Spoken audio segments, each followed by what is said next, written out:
And we are live. Greetings, everyone. I bet you did not see that coming, that we would actually start on time, no intro or anything like that. Tom will be joining us a little bit later on here. I'm here with Kamran, as you can see. Kamran looking all really nice, dressed and everything for the occasion. And that's because we haven't hard out. Kamran, you're at the hotel, aren't you? You have like some other engagements. I'm at a hotel. I'm officiating my cousin's wedding.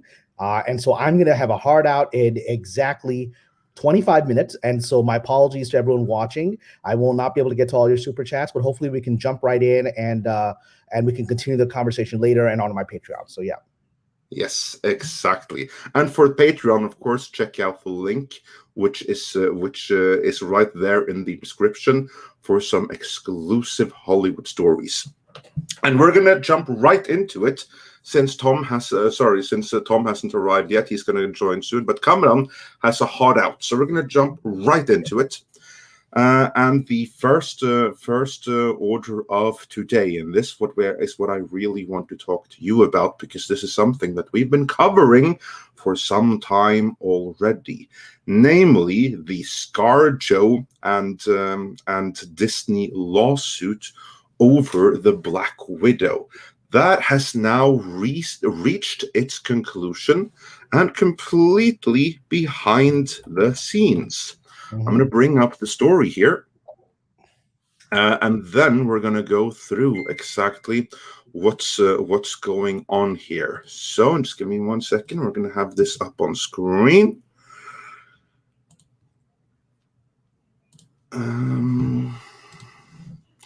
Without Tom here, and it's just me, it takes a little bit more time, so you're just going to have to bear me with, but here we go. So here we have it, the Scarlett Johansson Disney settle explosive Black Widow lawsuit. The settlement ends a back-and-forth PR battle pitching the CAA rep star against the studio that was poised to have dramatic implications for all of Hollywood's majors. I'm just going through the story really, really quickly here. We then have a Scarlett Johansson stating that she's happy to have resolved our differences with Disney, happy with the work we've done, and looking forward to continuing the collaboration with Disney in years to come. Disney Studios chairman Alan Bergman added, "Very pleased that we have been able to come to a mutual agreement with Scarjo regarding Black Widow, and also they look forward to working with her on upcoming projects, including Disney's Tower of Terror." Then they basically go through the case as it was, but these are the two statements, Johansson and Disney Studios chairman Alan Bergman. Not mentioned here are Bob Chapek or certainly not Kevin Feige. So, Kamran, share your wisdom. What is going on here? Well, when I got a message from our friend Stephanie Janisek, I'm traveling the East Coast right now in Pennsylvania, and I got a text message last night in the car, and that this has happened. I just laughed because this is exactly what we've been talking about for weeks on Midnight's Edge, because this was the only logical way this would have ended, and it ended at exactly the point that we talked about. Weeks ago on Midnight's Edge, I said that this lawsuit that Scarlett Johansson had filed had shocked Hollywood because it really was a violation of Hollywood protocol. This kind of issue, especially with a major top actress like Scarlett Johansson, should have been easily resolved behind the scenes without ever getting into the public. That's how Hollywood does these things. It is very rare for these things come into the public in such an ugly fashion. And it made no sense here because, she sued claiming that Black Widow had underperformed because the Bob Chapek had overruled Kevin Feige, who had wanted to just do a pure theatrical release. And he said, no, we're going to do day and date. We're going to put it out theatrically, and we're going to do a special run on streaming where we're, simultaneously. And she claimed that undercut its box office performance. And her bonus in her contract was tied to the box office gross. And I said, this is easily resolved. This should have been resolved by one phone call from her agent to Bob Chapek saying, hey, my client's not happy with this. And her agent is one of the most powerful people in town, Brian Lord, the head of CAA, which recently had its own major news, and it's by ICM, another big agency. So that should have been resolved with one phone call. And apparently it was resolved, because in the response to the lawsuit, Disney said, and I believe them, Disney said that we don't know why you're even suing us. In the legal response, in the filings to the court, Disney said that we had resolved this. We had called your agent in advance when we told them this is the new strategy. We're going to put it out simultaneously on streaming, and we will count every dollar from streaming exactly as we would count box office. You would get 100% par. So it'll just be another box office number on top of that. We had already said that to you. We'd unilaterally given that to you. So what is this is about, right? And when I saw that, I just laughed. I said, well, first of all, I knew that that's exactly what happened, because they wouldn't have risked a relationship with Scarlett Johansson, someone that important to them. So of course they would have done that. And so I'm sure Bob Chapek was shocked when he got this lawsuit, because he realized at that moment, I already resolved this. I gave her everything. So where's this coming from? It's not coming from her. It must be coming from my annoying feudal liege, Kevin Feige, who's annoyed that I publicly announced that I'm going to rein in my studio heads inside of Disney, and I'm going to put them on short-term contracts. And I've already taken out Kathleen Kennedy and forced her to settle quietly. And now this guy is sending his big guns after me because he has the courage to take me on himself.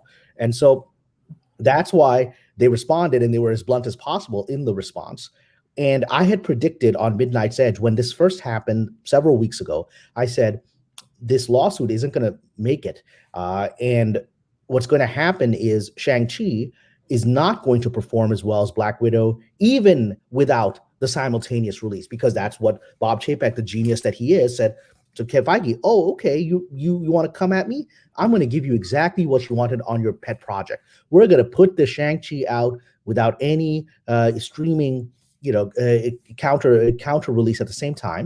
And we're just gonna put it out all theatrically, and we'll see what happens. And he wisely understood that this would not perform as well as Black Widow, and it didn't. Despite trades like Deadline, which are very pro Feige, trying to hype it up, the reality is Shang-Chi has underperformed from Black Widow just on theatrical. The last number that I said, I put this out on my Patreon article last night in response to this. I believe the last number that we have as of now, 4 weeks into this release, Shang-Chi is at 366 million globally.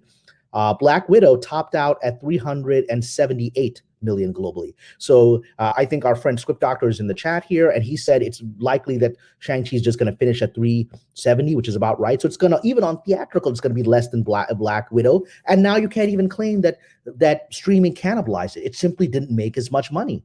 And when you look at what happened on Black Widow, that streaming brought in $125 million extra in streaming sales, along with the 378 million in box office sales. And with streaming, Disney keeps 85% and more of that, whereas in theaters, it keeps 50 to 60% of the return. The other half goes to theater.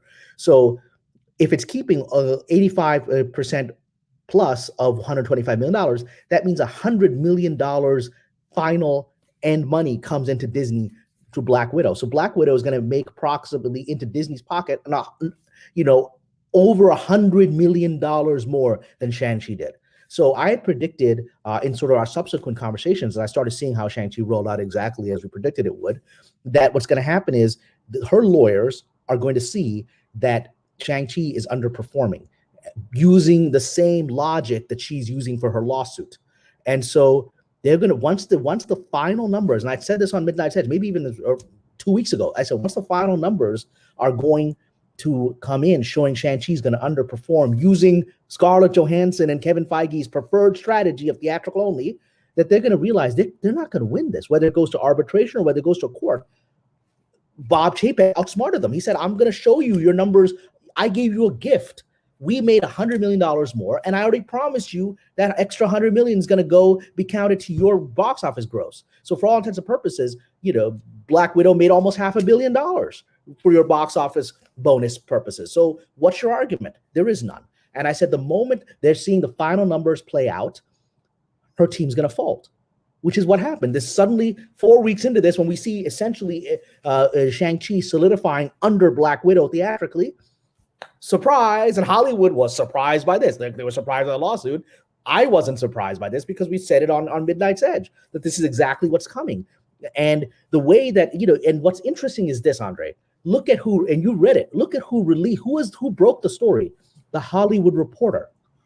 broke the story. Yeah, I made a particular note of that. It was the exact publications which you said, oh, these are the ones that Feige's camp uses, and No, not the Well, yeah, financial publications. Deadline is what Feige's camp uses. Yeah. What Chapek uses. Oh, yes, right, yeah. Yes, and so the release comes out on the Chapek friendly trade. So there's essentially there's a few others, but there's three major trades. There's Variety and Deadline, which are owned by Penske Media, and they are very pro the club. They're into supporting the current power structure and whoever is famous and powerful, right? Whereas Hollywood Reporter is very much about supporting the guys behind the scenes, the financiers and the investors. That doesn't make them good or bad, right? It's not like Hollywood Reporter is good because it supports investors.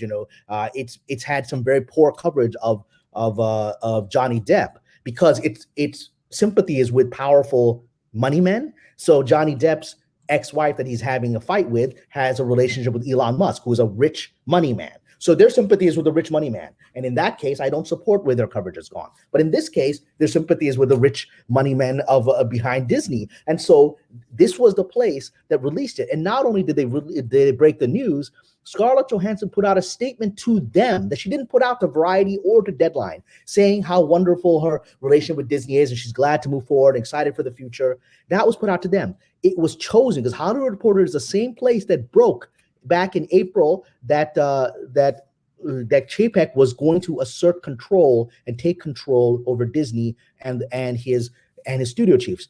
And that had been the trade that Chapek had decided, okay, these guys are on my team. I'm going to release it through that.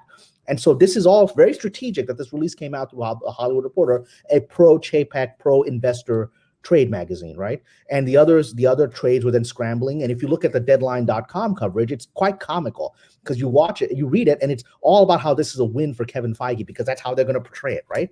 And this was that Disney buckle. Disney didn't buckle. They could have fought this out for another year because they knew they had all the leverage. They had the numbers from Shang-Chi. They had the fact, and I'm sure they have the records of that phone call. I'm sure because all these phone calls are recorded and, assistants are listening in. They have the records of the phone call that was made to CAA saying, we're going to give you whatever, we're going to give Scarlett everything she wants.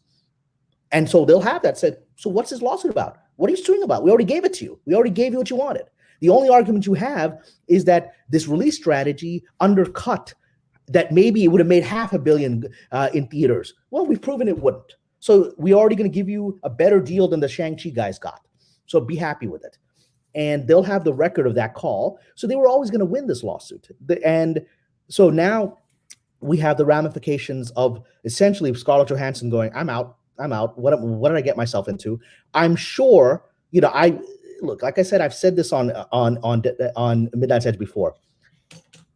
Actors often don't really know what's in their contracts because they're just generally not business people, right? Like I'm a former MBA, I'm a former law degree, whatever. So at least I go over my contracts in depth, and with my entertainment attorney, I ask questions about different paragraphs. Most actors, most artists don't do that. So I'm sure when she got word back saying, well, according to the Disney, they already offered this to your agent to resolve this before there was even a lawsuit, before the movie came out. She's like, what? Why didn't I know about that?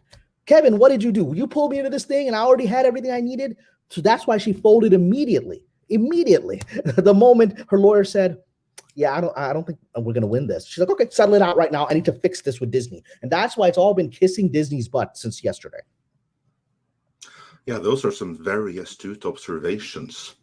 In terms of the trades, where is the variety in this? Because I noticed that they're like, first they repeat the Hollywood Reporter's writing, and then they go through the history with how horrible Disney was for bringing up her salary and stuff. So I would imagine that variety is a little bit more in the Feige camp. Well, yeah, because they're owned by the same company as Deadline, Yeah, exactly. Media, yeah, right. You can totally tell from the difference in how it's being framed. Exactly, and Deadline is more virulent about it because it's really a bit of a rag. It's almost like the Star magazine or the Weekly World News, and it's a bit of I'm sure there's some reporter Deadline's watching this going, I'm going to cover Cameron badly. I'm like, let's get to the place where I've got something to announce you can cover badly. But the reality is Deadline has a very clear slant, right? And and so does Hollywood Reporter. So they went with the one that was slanted in their direction, and the other trades are covering it. And they're trying to make their constituents happy, Feige and the club, by presenting it as a victory. But people inside the town know what this is about. At least the sophisticated people, like the average buffoon, doesn't who believes whatever he's reading in the trades, even in the town, is going to be misled. But anyone who understands what the dynamics are, and just in how Scarlet then is saying wonderful things.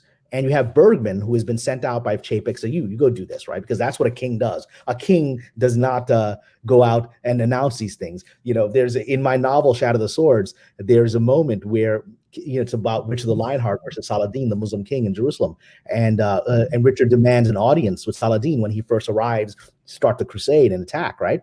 And Saladin sends back a message saying it is not fit for kings to meet without peace, right? It's inappropriate. And so we'll work through our intermediaries. So right now there's a war between Kevin Feige and Bob Chapek. And so guess what's happening? Everything is being done through intermediaries. The human nature hasn't changed. Power hasn't changed. So Scarlett Johansson was the intermediary for Kevin Feige. She bowed out. And then Bergman was sent as the intermediary on behalf of Chapek to say how they're going to work with Scarlett on their next movie they announced, which is Tower, the Tower of Terror. Tower of Terror, I think it was. Yeah, and that's not a Marvel property. Yeah. So on that note then, because then it would appear that Feige, he aimed for King Chapek and he missed. What will be the repercussions from this? The repercussions are, as I said in my Patreon article last night, Feige now has no allies.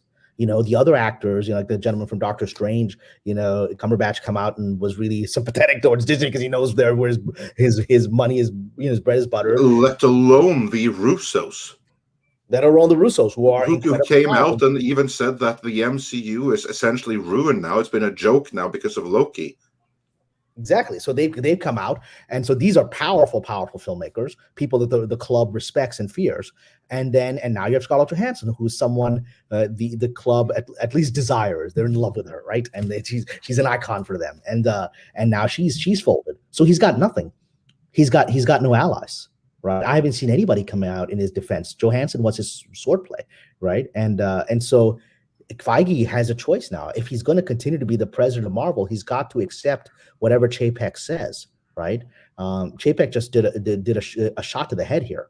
And so if he doesn't, then then here's prediction time, okay?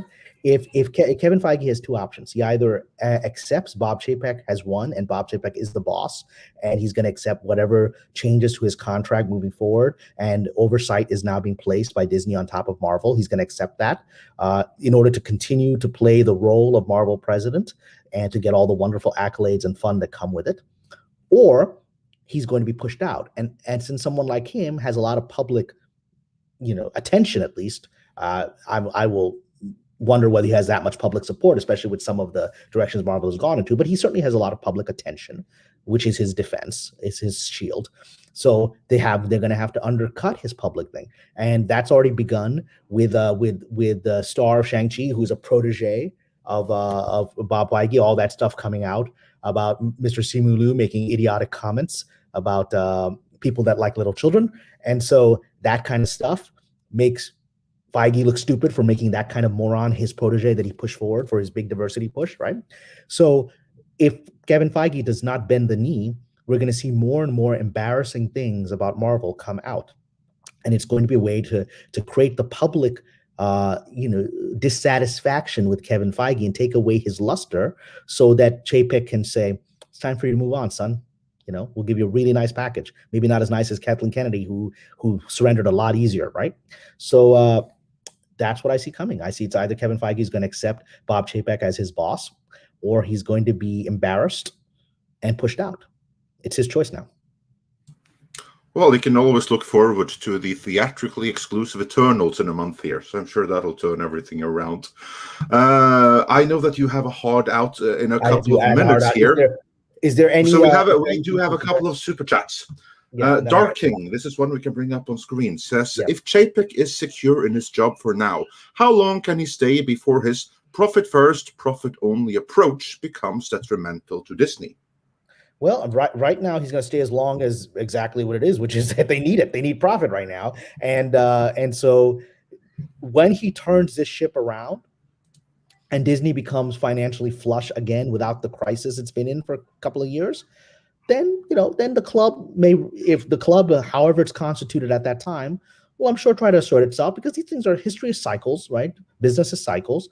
So he'll have his thing, and he'll go down in history likely as the man who saved Disney and put it back to profitability, and then he'll move on, and I'm sure whatever version of the club exists in those days will come back and assert itself at that time, and because it's that whole cyclical story of hard times create strong men create good times create weak men create hard times, right? And so we are in the hard times created by weak men in the past, like Bob Iger and others. They were weak and they weren't able to fix it. They just let idiots control Star Wars and other things, right? And so that we are in the weak time, and so these hard times are creating strong men. They're bringing forward Bob Chapek. Bob Chapek is going to create good times, and then he'll retire, and then as a result, good times will bring another Iger, attention. And the cycle starts again. Yes. Yeah, but I think we got a decade. I think we got a decade to get Disney back on track, especially considering how the world has essentially ruined itself. It's going to take a while to rebuild the world. So we have a decade, I think. Yeah. And then Robert Montoya, he points out for $4.99. Last night, Iger and Chapek were together at Walt Disney World's 50th anniversary celebration. Iger looked uncomfortable and maybe defeated. Chapek, confident. Well, that speaks for itself, because these are all Iger's people, right? These were, he's uncomfortable because Kathleen Kennedy is out. And I'm going to write about this on Patreon as well, that, I said this on Midnight's Edge, that we'll know that she's out when she starts getting her awards. And I think my friend Stephanie Janicek just sent me an email about, the first one of these sort of lifetime kind of achievement awards has just been jostled for Kathleen Kennedy. That's the beginning of her farewell tour. Iger knows that, and if he's looking uncomfortable, it's because he knows that Chapek outsmarted his other protege, Kevin Feige, right? I mean, so of course he's looking comfortable because Chapek is coming in and essentially fixing everything that he screwed up with his weak men create hard times situation. So his legacy is going to be, Chapek will be remembered historically as the man that fixed the problem that Iger created. That is not the legacy he wanted to leave, but that's the legacy he's left. Exactly. And then many people are also pointing out that you are looking absolutely awesome, Kamran. I can't get my tie right. All the redneck nerd says, I'm late, looking good, Kamran Pasha. Knock them out. A couple of other super chats real quick. Doesn't require any long response. 2 minutes. I have to head Mr. Tickle Trunk says for $2 Canadian, Kamran looking svelte. And Darking says for $2 Australian, Kamran has gone Star Wars. He is the tie writer. And our good friend Mexican Iron Man says, I find it fascinating as to how Kamran nailed which publication got the scoop, and further that Kevin was not cited as a quote. And of course, he also says for $19.99, Assalamu alaikum, brothers. Please hit the like and share. Subscribe to Pasha's Patreon and become a member of Midnight's Edge today. And yes, absolutely, subscribe to Kamran Pasha on Patreon for many, many more and very frequent detailed breakdowns of what's going on in Hollywood. The link for that is in the description. With that, I know that you have to run. There's a wedding that's not going to be able to carry on without you. So thank you for your time and for coming in when you clearly have other pressing matters as well. No, it meant a lot to me, but I do have to run out. My cousin's waiting for me. I got to do her wedding. But definitely subscribe to Midnight's Edge, which is proving to be really the best channel out there. It's going to become a major player in entertainment news moving forward. It's already established itself as such, and I'm honored to be an early participant in it. And please do join me on Patreon. We've had almost 80 subscribers now. We've been on for just barely a month. And I'm putting out as many articles as I can with these kinds of insights. I had a very detailed article just a week ago about Bob Chapek and predicting some of the things that we saw 1 week later. So I'm going to keep trying to do those things and give you guys advance notice on Patreon about stuff that's happening in Hollywood. So thank you all for your time. And I got to go do a wedding. And so stay here because I think Andre has seen James Bond. He's got some perceptions on it. So everyone stick around. Yes, indeed. Thank you, Kamran, for joining us. God bless. We'll talk soon. Bye. Take care. And then, hopefully, Tom will be joining us any minute here as well. But until then, it's just me. And then, since we have a little bit more time, I can finally say hello to everyone for joining us.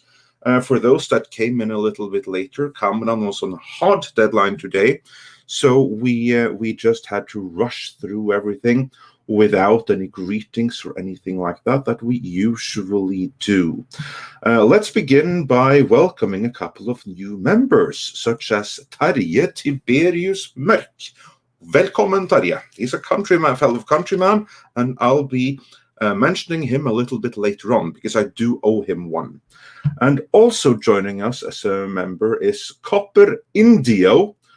So welcome to you, and to Dolben, also another new member. So welcome everyone. And then greetings to everyone else as well. We have Mike Cat is here. We have Film Lars, one of the Danish contingency. Sailor Sonic 78 is here. And we have Naked Fame, who says on behalf of us all, lots of new members today. Holy crap. Welcome all. Yes, indeed. Welcome one, welcome all. Tell Tom if that now would be a good time to come in. And Lieutenant Pretendant says that Andre sounds better today. Laryngitis defeated. I don't know that I ever had laryngitis, but yeah, I had some bullcrap, and it's getting better. I'm not there yet, but I'm getting there. I do wish that it was over by the time I had recorded yesterday's video about the Star Wars animated series, but no such luck.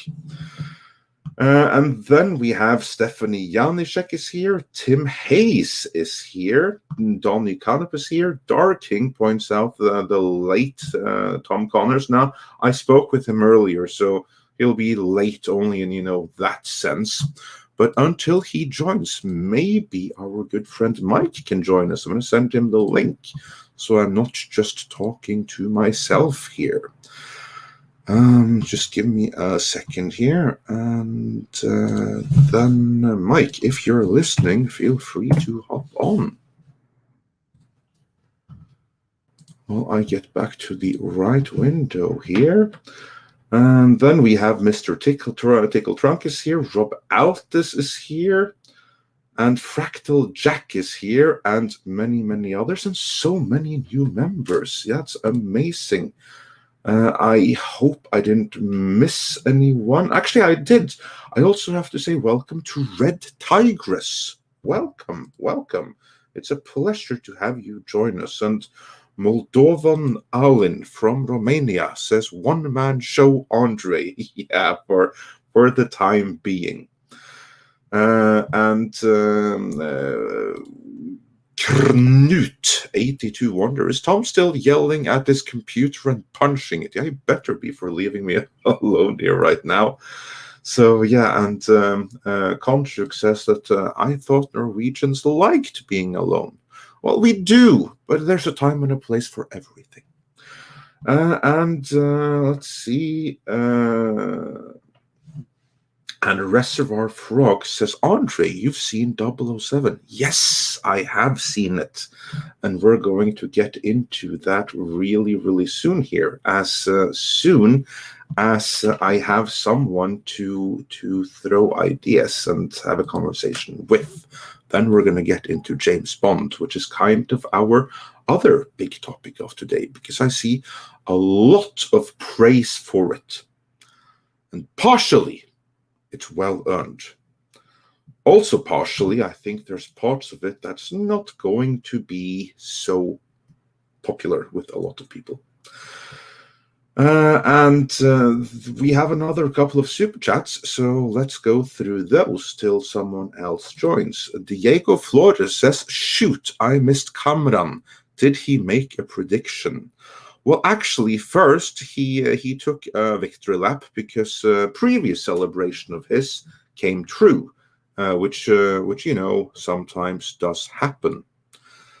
And then let's see. Give me 1 second here, since I'm trying to manage things here as best as I can on my own.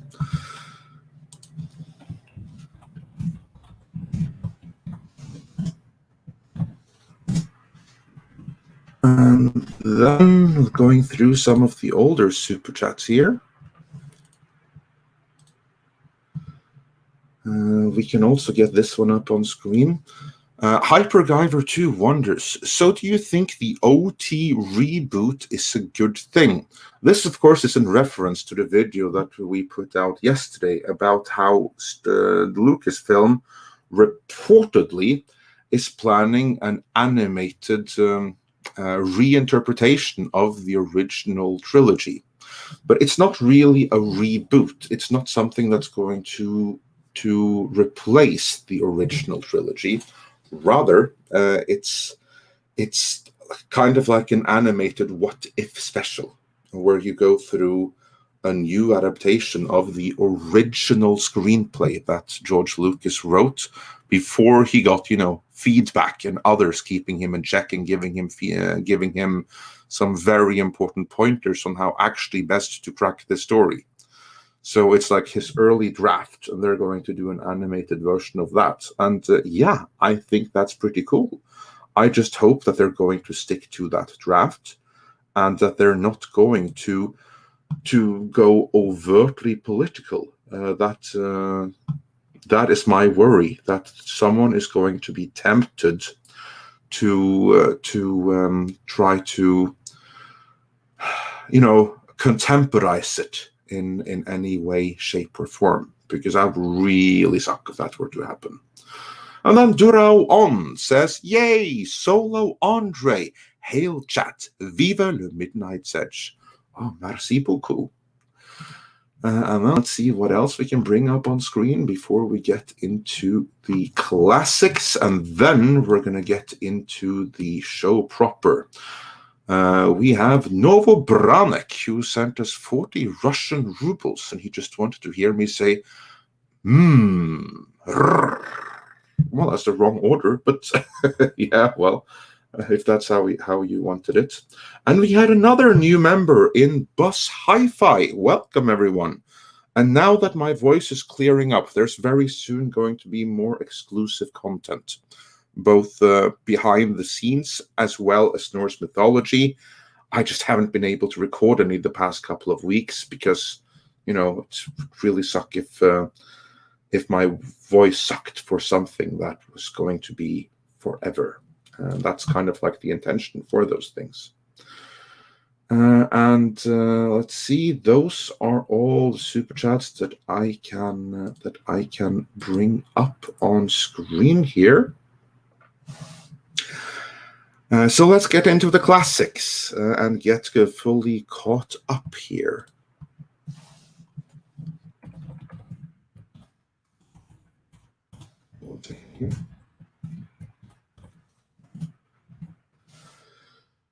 Here's another one.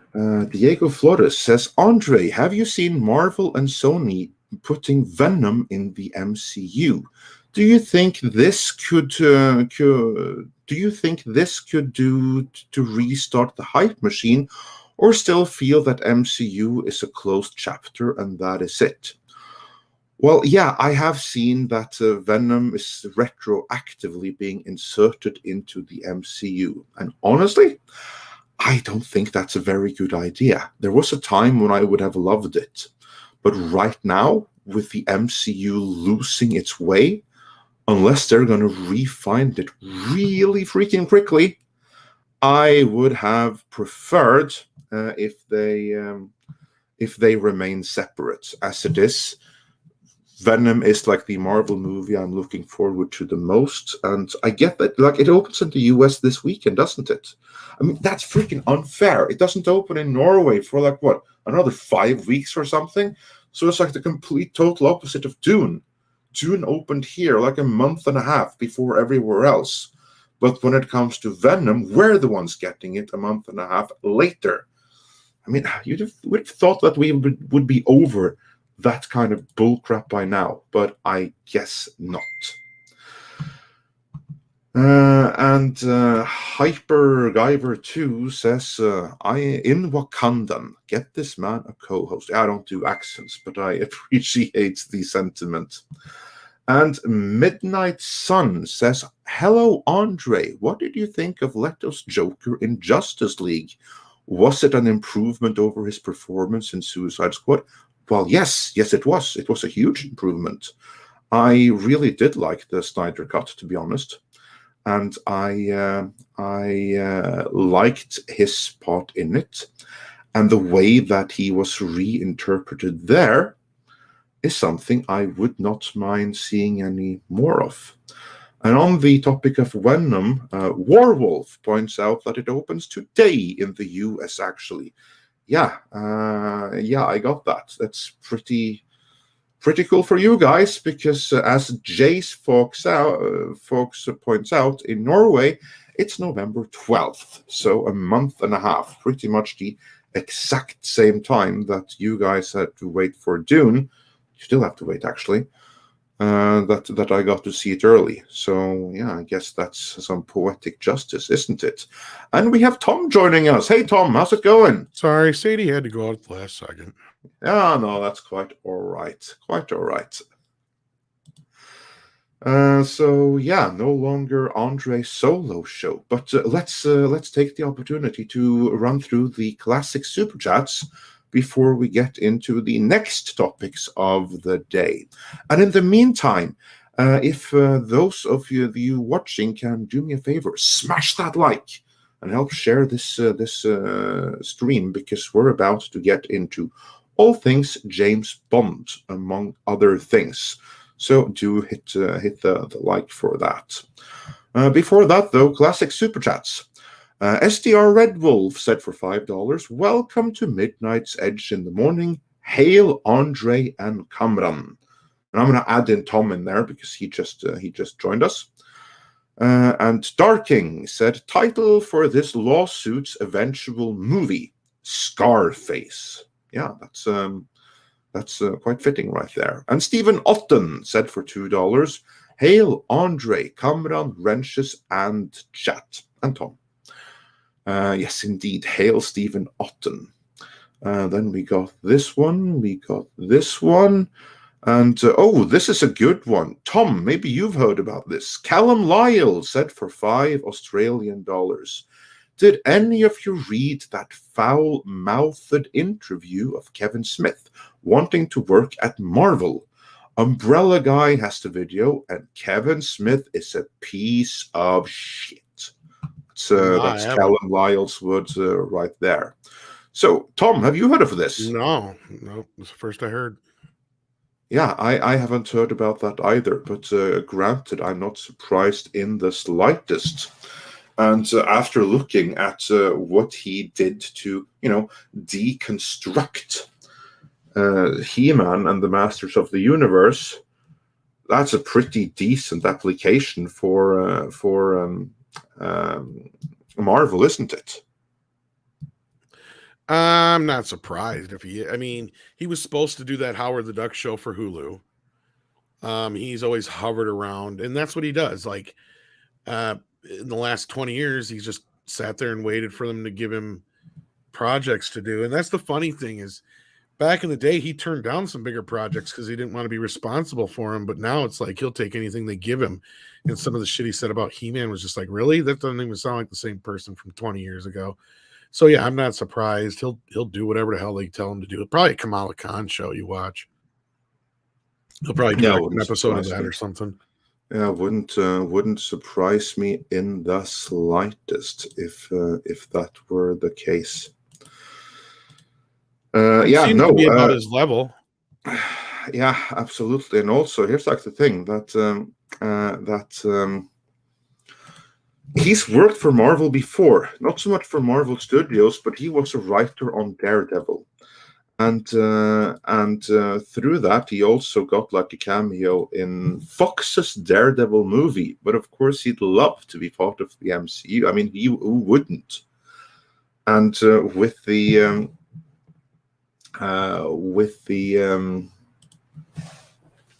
everything he did on Masters of the Universe, I mean, that's one hell of a resume. Like with him saying, "Oh, look what I can do. Look how I can completely trash this male icon. Hire me for the MCU. I know which direction you're going."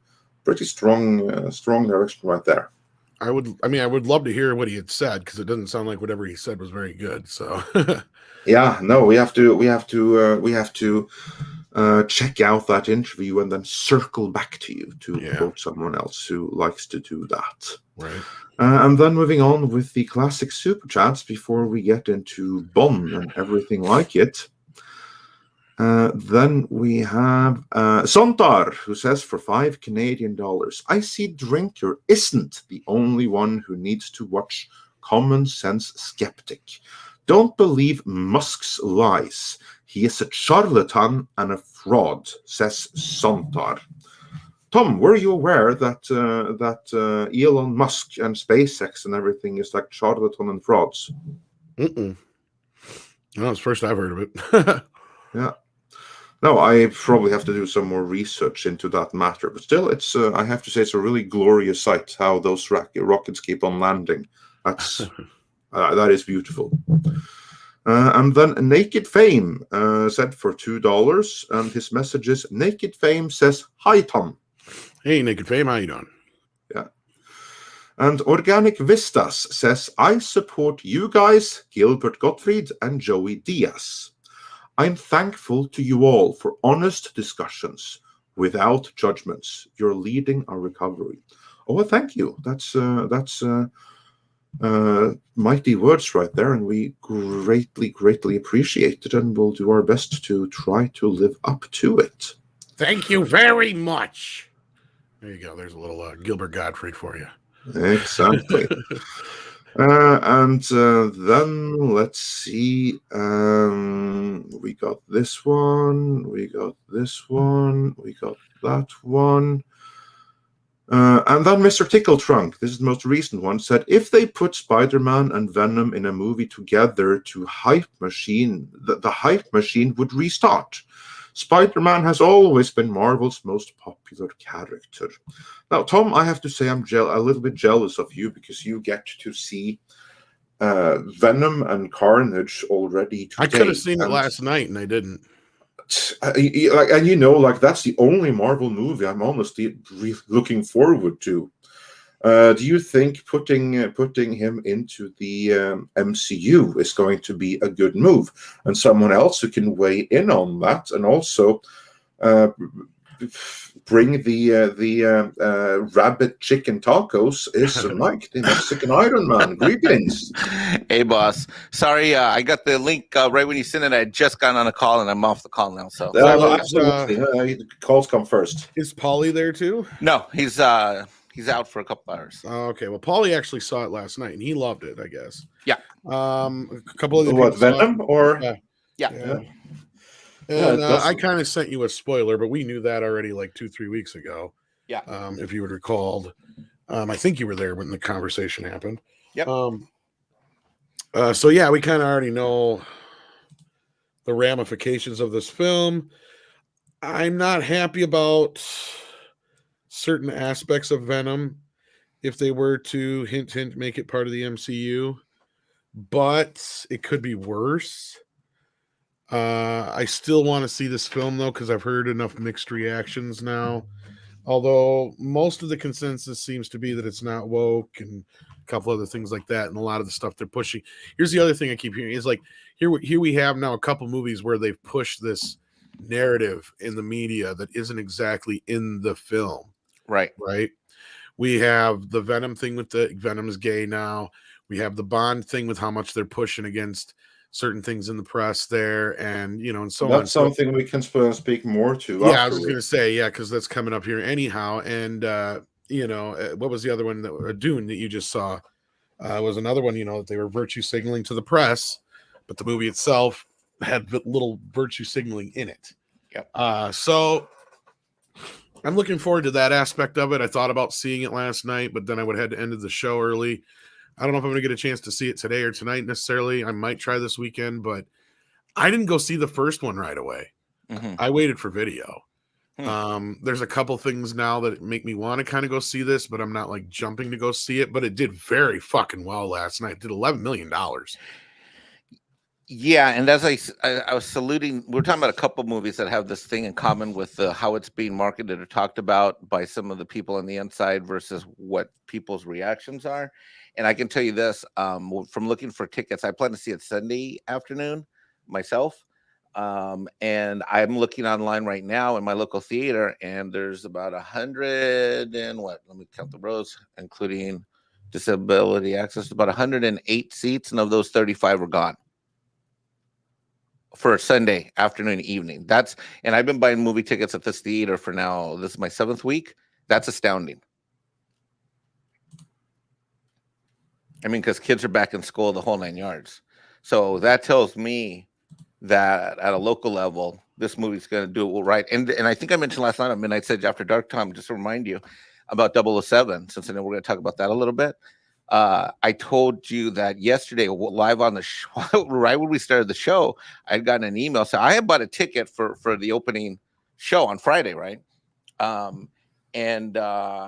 Then they released a matinee version the day before on Thursday at my local theater, and I got an email from Fandango, and I switched it, and I was like 8-11 minutes right after I got the email, right, fresh.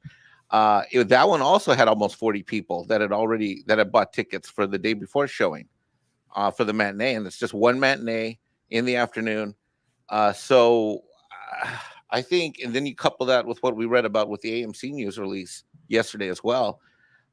Movie theaters are not going to die, and they're not going to die easily, and there is still a big market for people that want to see things in the theater. I believe it, and I'm seeing the data. And I'm also seeing something else too, which is that I think there's a lot of virtue signaling going on now in the media, and that virtue signaling isn't making it through a lot of movies. I look, my first reality in this thing was Protege. Not that there was any woke marketing for it, but I was astounded how unwoke Protege was 2 months ago. I thought it was outstanding that movie. I thought it was astounding and outstanding that movie had zero woke elements in it. And it came out, yet it started a leading lady along with Michael Keaton and others. And I said, oh my goodness, we might be, I mean, times might get more, it might get darker, but, we might have some dark clouds and some more rain before we see the sunshine. But I'm already seeing this hurricane of woke already starting to dissipate. Yeah. Well, we have another member of our crew with us today. Good morning, Culture Casino. Good morning. Culture. Good morning. I tried to get in here sooner to keep it from being just Andre, but I had to run. If I walked, the movie would be over. Yeah. But hey, you know what? Norway's leading the way. Your country opened up completely and totally. Yeah, completely opened up last week. And not to the complete happiness of all U.S.-based media, which is now manifesting itself in releases of news things yesterday and today. People are not happy with your country, Andre, but you know what? Blessed be Norway. Lead the way, brother. Lead the way. Well, Japan followed suit, I believe, either yesterday or was it not Singapore or something like that too? Yeah, you're starting to see whole countries just be like, you know what, we're going to be living with this. Yeah. So let's live with it. And there's also one thing that if there was one thing that America absolutely could learn from, like this whole thing has not been hyper politicized the way that it has in the US. It's not that a certain group of the population is blamed as opposed to another group of the population, right? Like one group of the population that so far has done as they've been encouraged, and those that haven't done as they've been encouraged. If you catch my drift, I don't want to get into any more details because YouTube is striking down even more on it. No one has said, like those of you that didn't do what was encouraged of you, no one has said that this is your fault. No one has tried to shift blame, because here I'm very happy to say that unlike what is done by a certain administration here, one actually tries to follow the science, or follow science rather than to declare one person who's one of the worst scientists ever seen and declare that's the personification of science. Yeah, and there was so there's no blaming of any part of the population. Like, we're all in this together, and those that follow encouragement, all awesome for you. Those that don't want to for whatever reason, just take care of yourself, and should you need it, the hospital is there for you. I know last night we watched a video. Was it somebody from who was it, from Australia? Culture, help me out here. We were on Comics' show. Oh yeah, from well, I mean, we watch a lot of different things. But the guy who basically said the whole thing is so. Oh yeah, that was one of the watchdog groups in Australia. I don't want to say all the specifics, but yeah, he forced the person that was in charge of New South Wales to resign because of corruption. So. Yeah, you're starting to see some stuff, and I'm going to be careful on how I'm phrasing anything else. And let's just say that a certain pokey jabby jab was mentioned. Company behind one of them, anyway. Let's say. And again, I mean, we're just gonna, like I said, I mean, as more and more information comes out, look, let's just do this. Let's follow the money. There. I've said it. The many saints of Newark would. And speaking of, I know somebody who's seen it, so I can kind of answer this at least from one person's point of view. Killer Clown Weird World, or at least a couple people, I should say, seen it. And not hearing good things at all. Heard it was like an overly long pilot episode for a bad TV show, is what I was told. Yeah, I've heard kind of two that are along the way, and that kind of bums me out, because I was hoping this would be like something they could. That's funny you say that, Tom. Someone told me late last night, like 2 a.m. I got a text that I read this morning that they said it was like watching a TV show. And I know it's not the same person you're talking about. Not likely that I don't know of. Well, this person's from California, Northern California. I mean, they're just... Anyway, don't tell me, but I'm just saying. So what movie? We've talked about the Venom, 007. Well, now we're going to jump to 007 after a few more super chats here. Okay. Yeah, because I actually... Well, super chats. Chris, come join us. Yes, please. There were 2 people that have seen it. Yeah, Bond. So yeah, we'll hook you up. Tom will hook you up with the link. Why, did you watch Bond last night too, or something? Me? Yeah. I saw it this morning. Oh, you did? Yeah. Oh, okay. I messaged you. I didn't read it. Andre, I barely fucking had time to open my eyes and get in. Yeah, I know. I figured. But yeah, no. While you were sleeping, I was watching Bond, so I've seen it already. And we'll get into it. Let's see if we can get Chris Gore in crying here. out loud, you got to keep me hanging. I'm trying to find Chris in my. What do you mean talking about? I'm the big Bond fan here on this thingy here. I'm like, you're like not even hardly. I've been asking. I'll send it to you. If you haven't done. Yes. I'll find him here and I'll send him the link. Yes, Colton. So already 2 of us. Oh, okay. Yeah, I did too. So then he definitely has the link. So if Chris, if you can join us, then feel free to hop on. And on Super Chats, Red Tigress says for $10 on James Bond. From what I've heard, I have no interest in these nasty female characters. There is no need for it. You could have 00 that was good, who respects Bond, is a good agent. Red Tigress, what you have heard is severely overblown. What you are getting is actually closer to what you say that you would have wanted. That's kind of what I've heard. Yeah, and Red Tigress also follows up with, there is a difference between what an independent, competent woman versus this cut-out Hollywood wants to give us. And there's actually a little bit more nuance to the new stand in 007 than what you would think. Certainly, judging from the first trailer. And that's what I mean. Here we have 3 movies now in a row that they have pushed to the media as something completely different than what they actually are in a lot of ways. So Naked Fame points out reshoots, and you can Yeah, I'm sure of that. That I'm not Yeah. surprised by. And but there's one segment in it that was totally written by Phoebe Waller-Bridge. I could totally tell. Oh, that's something that's left of Phoebe Waller-Bridge. yeah, But that's the funny we'll thing get is how much into they're it. pushing in the press that she supposedly wrote of this film. Yeah, well, I can only tell of one scene. That That's was kind of what one absolutely other written person by said her. too. Yeah. Yeah. I guarantee you we're talking about the same scene.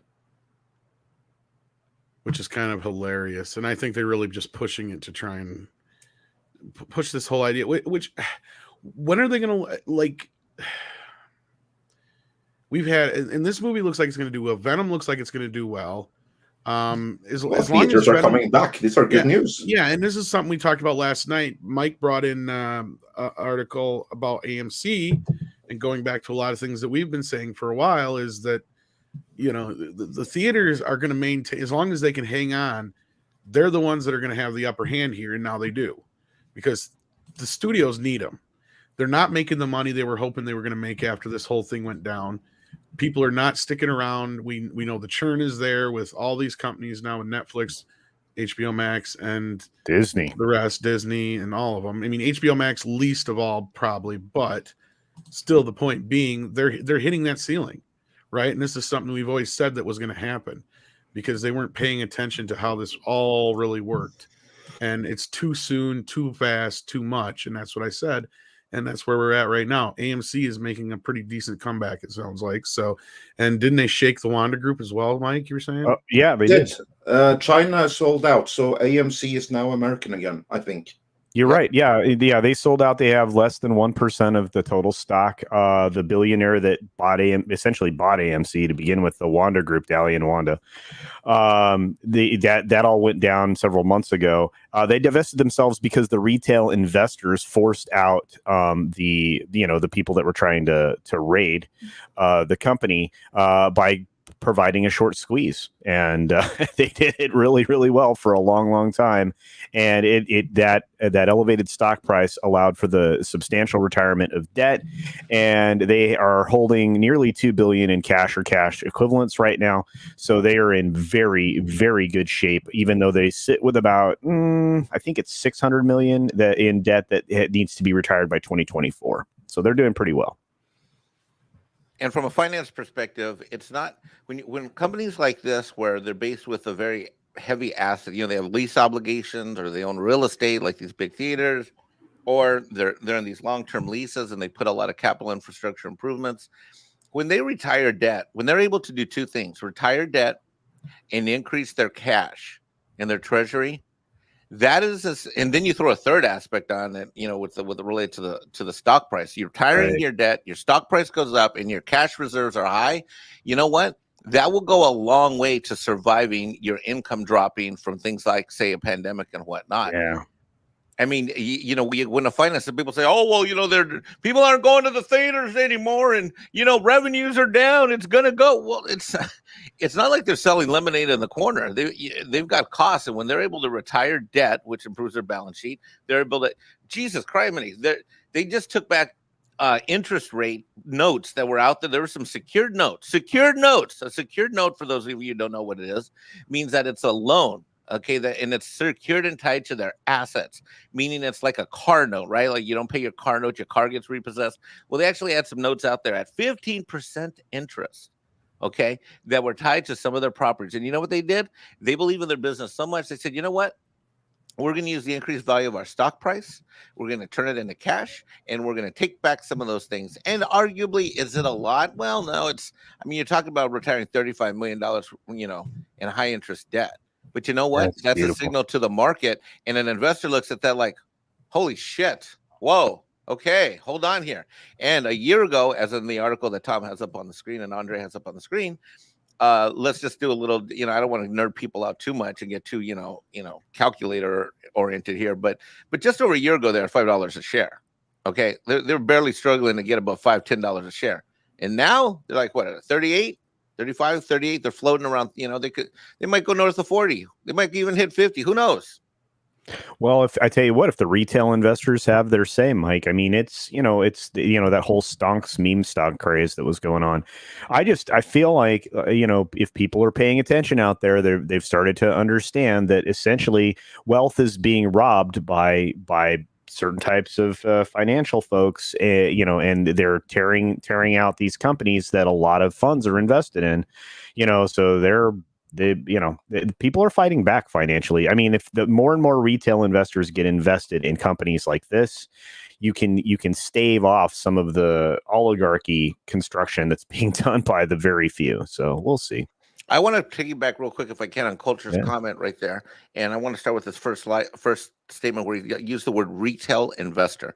A retail investor, ladies and gentlemen in the chat stream, they're people like you and me. They're not these large institutional investors. They're retail investors. And look at what they did. They invested in AMC and they invested in GameStop. And what does that mean? That means the average retail, meaning the average person, you and me, people like you and me, that we have Robinhood accounts or small Charles Schwab accounts or whatever platform we use on, and then we're not sponsored by any of these people. I'm just using them as a comment, as an example. They basically think of this. A bunch of retail guys said, "Hey, you're not going to destroy our GameStop," and they said, "Hey, you're not going to destroy our movie theaters by shorting the stock." They said, "We value movie theaters. We value GameStop experience. And whether or not GameStop is a good company, bad company, or customer service, that's irrelevant. But it's what Culture just said right now. Retail individual investors grouped together, stood up and said, no, you're not going to do this." And it's made a difference. All right, and we have I don't know if Andre, what the hell happened there? Yeah, no, I'm here. I'm back again. I just dropped out for 1 second there. But okay, well, we do have a guest with us now. We do. So let's bring our very special guest. Tom, will you do the honors? Man, I want to be like when I grow up, Mr. Chris Gore. How you doing, sir? Thanks, Tom. Welcome, everyone. Mexican. Oh my God, the great Chris Gore is here. I should have brought something to get autographed. Oh, hey. I'm fanboying out, Mr. Gore. How's everybody doing? This is I was watching earlier. Got the really interesting analysis from Kamran. That was excellent. Oh yeah. That's always a blast. But I was intrigued, Andre. You've seen James Bond. I have also. I have. I know you loved it. I did love it. What's shocking is how I feel like they've played the media, or I think the media has played like this whole thing. Like they want this thing to happen. They want James Bond to be replaced by, a person who doesn't look like the current incarnation of James Bond. The press really wants that, and that the movie does not do that at all. Yeah, I think the movie did it at one point, and then the reshoots happened because the early reports were that the movie actually was going in the direction that the media was so desperate for. And as I've been saying in reference to our coverage of Dune, you have the same thing there. You actually have it from the studio. There you have the studio pointing out how incredibly woke and feminist and all stuff the movie is. And it really isn't. It's no such thing. Yeah. It isn't. Although you mentioned briefly, as I was struggling to get on, my apologies on some technical issues on my end, but you mentioned there is a speech that is given. I know exactly what you're talking about. There's a line about little men. And I'm like, oh, that was Phoebe wrote that. Like, yeah. And I'm like, oh, that's the thing she wrote. But I really feel like they brought her in specifically to inoculate the film from criticism, right? They can say, well, we had a female writer and it's, Phoebe and Phoebe Waller-Bridge. And so that kind of like inoculates the film from criticism from certain elements in the media. And I think that was the reason she was brought in. And there is that one speech, so it's kind of a cringe line, but overall it's pretty much checkbox, your Bond movie. In fact, it's probably the most romantic of the Bond films, right? There's a really serious romance in it. I think she might have had a little bit something to do with some of that as well. But I agree with you. I think that they mostly had the story there to begin with, and then they brought her in to do some touch-ups here and there. And I think that many of her changes they may have discarded. I That's think true, that yeah. I think we see very little of her contributions in the final film. Yeah, there's obviously the little man thing. That's it. That's one thing. And I wouldn't be surprised if the scene of Bond lying on the floor in a crying and begging for forgiveness, if she wrote some of the lines in there as well, I also would not surprise me. And yes, that does happen, but there's a context to it. But Yeah, still, someone were desperate to have James Bond apologize. right. And he apologizes in a groveling way that makes Patrick Stewart and Picard look manly. Oh man. Considering the context, I know the scene you're talking There's a context. There's a about. context. To it. It's like, But someone took delight in writing and directing that scene. yeah, but it doesn't ruin the whole film. I mean, it's just like it's a brief thing, and you're like, all right, fine. I feel like they're throwing bones out, but overall, Yeah, I mean, know, but that one scene right there, that's going to loads of people are going to have that bone stuck in their throat. But it doesn't. Here's my argument. It doesn't, diminish all the other aspects of the film that are completely No, that it 100% Bond. I mean, the Cuba scene is just like so great. That opening Italian, which you've seen in the trailer with the car, that action scene is just a nail biter. The fact that it's got all these amazing villains, right? Like not just, of course, the main villain, but like all these sort of side villains where they don't really have a name, but they have a distinction, right? Like kind of like Jaws, right? Like Jaws is one that, from the Roger Moore era that I think people really like. There's a character that's similar to that. And I don't want to ruin anything because that's not the trailer, but yeah, he was badass. And the thing is there are, if you look at the past, look, I've got the James Bond collection. I've been watching them from the beginning. It's amazing like how dated some of them are, but it's like, Bond is great. I mean, he's such he does have like women in those films that end up being like double agents or try to best him. And that's where I feel like there's this rivalry between the new 007, which is kind of he's very dismissive of her, which is great. Like there's like a couple of scenes where it's just like, yeah, right. Like he really schools her in the film. So he totally does. Yeah, totally. Yeah, I mean, there's no question who is the better agent. Yeah, and there's no question who is always one step ahead, and that's James Bond. And so I just think that like it's been overplayed in the media, and I think that's what people are kind of upset by. And they're going to see this and go, "Oh, this was a good James Bond film." Like it's not as if women have not tried to best James Bond in the past. They don't always win in the end, right? I mean, look at your Sean Connery or just the Bond films of the past, like those kinds of conflicts occur. So I think there's a hypersensitivity to this now. Like, for example, one of the Star Wars movies, there's a character, this female character, and she rips a gun out of the hands of this pilot and says, "Get into the garbage chute, flyboy." And nobody thinks that's a big deal. It's also a great character, Princess Leia. Of course, I'm kidding. Surprised you're not. Nobody's laughing. I'm just saying these kinds of things happen, and I feel like we're so hypersensitive to it now because of just the current cultural climate that it's but you have to understand why people are. I mean, for the past decade, so many icons have been shit on and deliberately humiliated and taken to task for being male, for being masculine, and for being white, and for those that are all three at the same time, they've gotten it really bad, and it's absolutely been a point in quite a few mainstream movies the past. Not the full past decade, but certainly the past 4 or 5 years. Absolutely. So I understand that people are like gun shy, but of course the problem is when you start seeing things that aren't there and become too hypersensitive in a way, and that's where many people are right now. But one has to understand that didn't happen on its own. There's a reason why many people have that instant reaction right now, because many people were so traumatized by Luke Skywalker, by He-Man more recently, by seeing their heroes so emasculated so badly.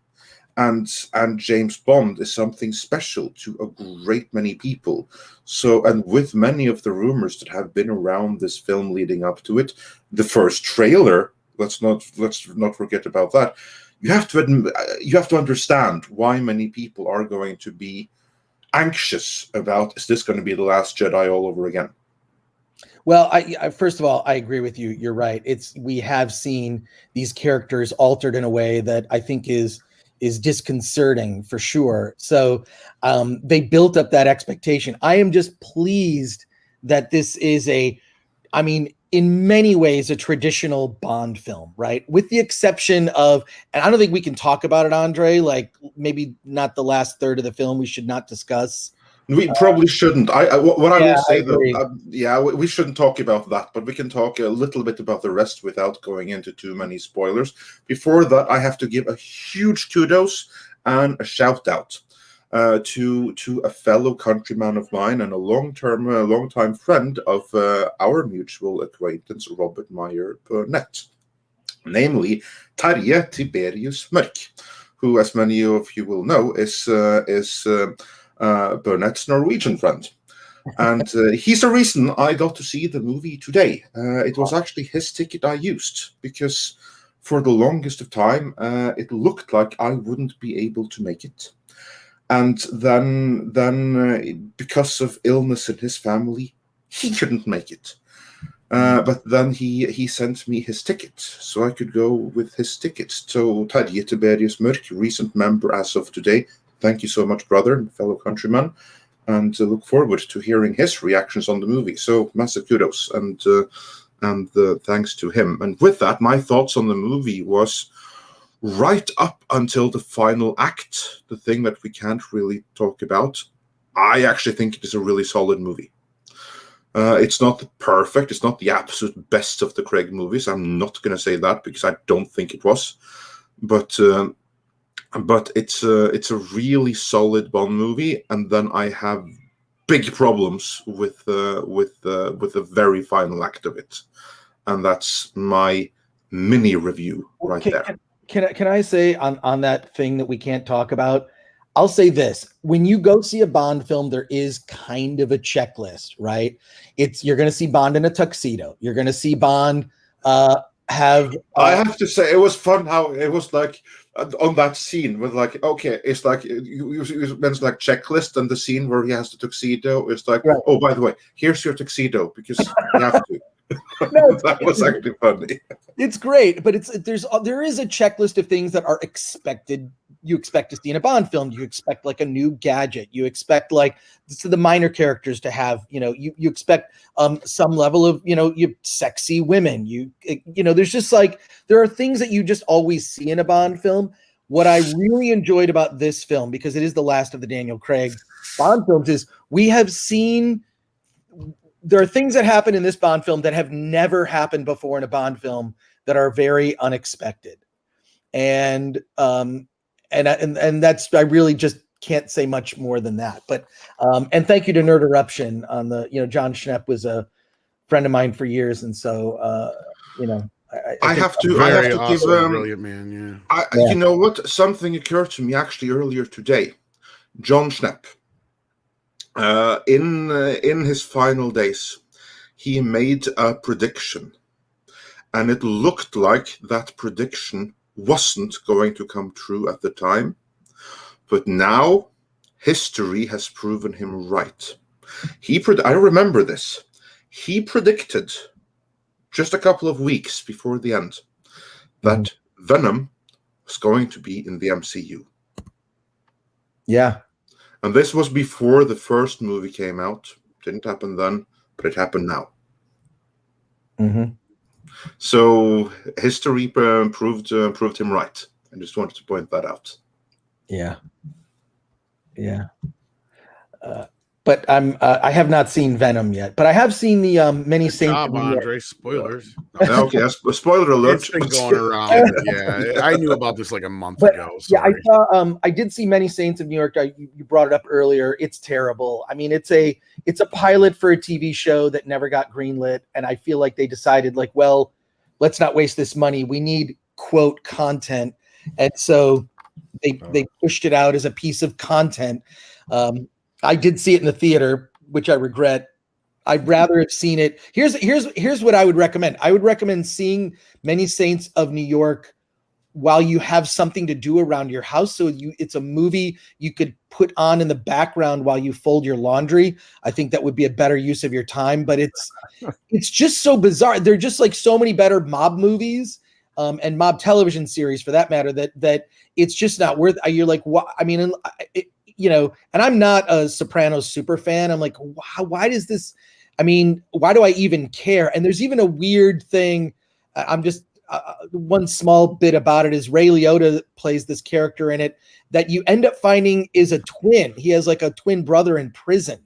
So it's just bizarre. So Ray Liotta plays two characters in it, which doesn't make any sense. I mean, it's laughable. And then they did try to make it woke. They did try to add this sort of like almost like BLM style, like riot that's happening as part of the story in the late 60s. And it just doesn't, it's just like, what does this have to do with Sopranos? They're just trying to like, clearly this is a television pilot that got shelved. It was a prequel to Sopranos. That's what it is. It's awful garbage I mean, like I say, if you want to keep that movie on in the background, I wouldn't sit and watch it. It doesn't deserve your attention. It doesn't justify it being a theatrical release. You're saying not at all. That's maybe one of the good things that HBO Max has, right? It's like these movies that like, well, I wouldn't really care about seeing The Conjuring 3 in the theater, so it's on HBO Max. What the hell? Dune for that matter, though. I don't want to see that on HBO Max until I've seen it at least a couple times on IMAX. So yeah. And so Andre, I'm very jealous that you've seen Dune. It's so good. The more I think about it, the better it is in my mind. Apart from the score. Don't get me started on the score. It's not the strongest score that Hans Zimmer's ever done. There's like sort of like pieces of it, but it's his weakest. I would say it's his absolute weakest score ever. Yeah, I mean, the whole score is actually on YouTube. I know. I try to listen to it. Yeah, Watercolor Music is the channel. You can find it. But it's just like, I'm like, where's it's just not, it sort of meanders, like, but I mean, maybe he's sort of saving it because, I mean, there's so many other things. For what this was Dune. Yeah, I know. Was trying to deliver his absolute best work in this year. I'm dying to see Dune, and I heard that music, and I could go down to my garage, and I could hum. I could grab my socket set, and I could grab maybe like a piece of old canvas lying around, and I think I could come up with a good soundtrack that matches that. Since Chris seems to like my analogies, like the Taco Bell and McDonald's and all that kind of stuff. I'll tell you this. This is my impression of Zimmer. He started as the Beatles and wound up Yoko Ono. Yeah. Because you listen to a lot of his earlier scores, great stuff. Nowadays, like I tried listening to the Dune score, it is nothing but noise, like just noises. It's just like ting, tiddling, and then boom, boom. Yeah. Like, what the? I still feel like I got buyer's remorse from the Dark Knight soundtrack to this day. Oh boy. Well, anyway, I'm not going to get too much into that. But anyway, I wanted to point out to this comment from Reservoir Frog and to everyone. Yeah, we do try to pay attention to the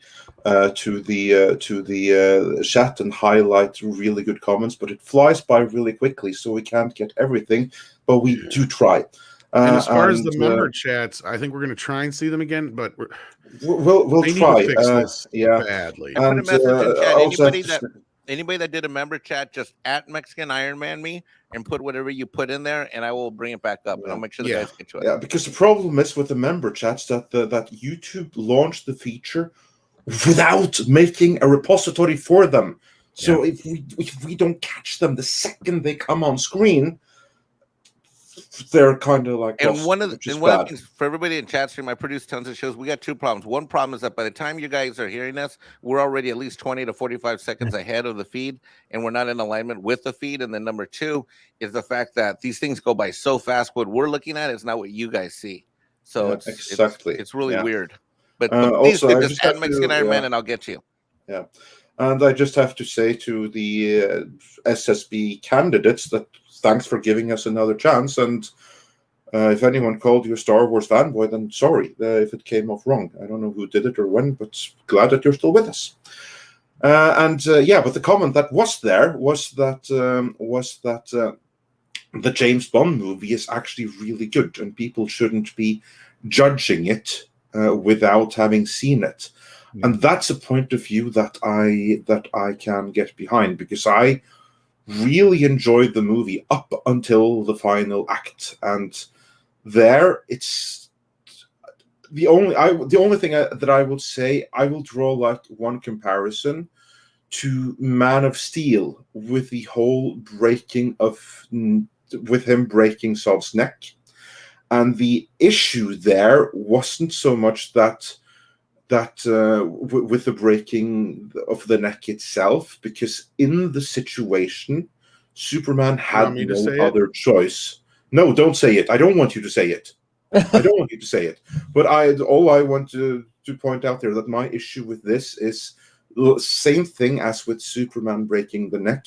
The problem was that the writers created that situation in the first place. And that is my issue with the ending of this movie.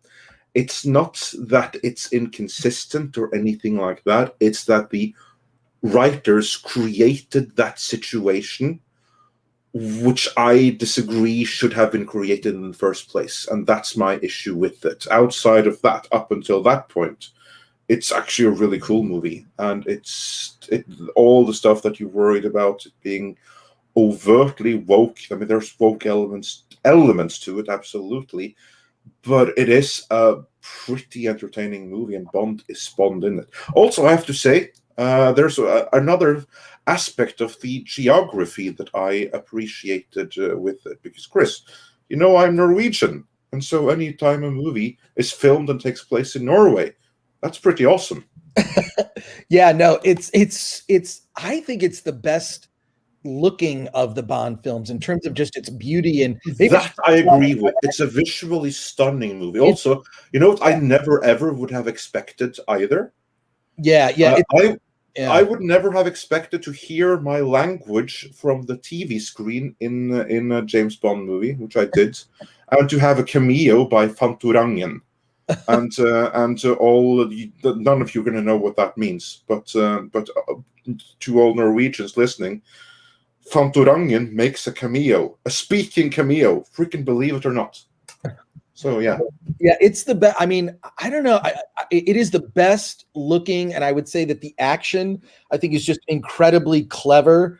And I don't know. I think it's the best Daniel Craig has ever been in this role. Where would you rank it, Andre, of the Daniel Craig Bond films?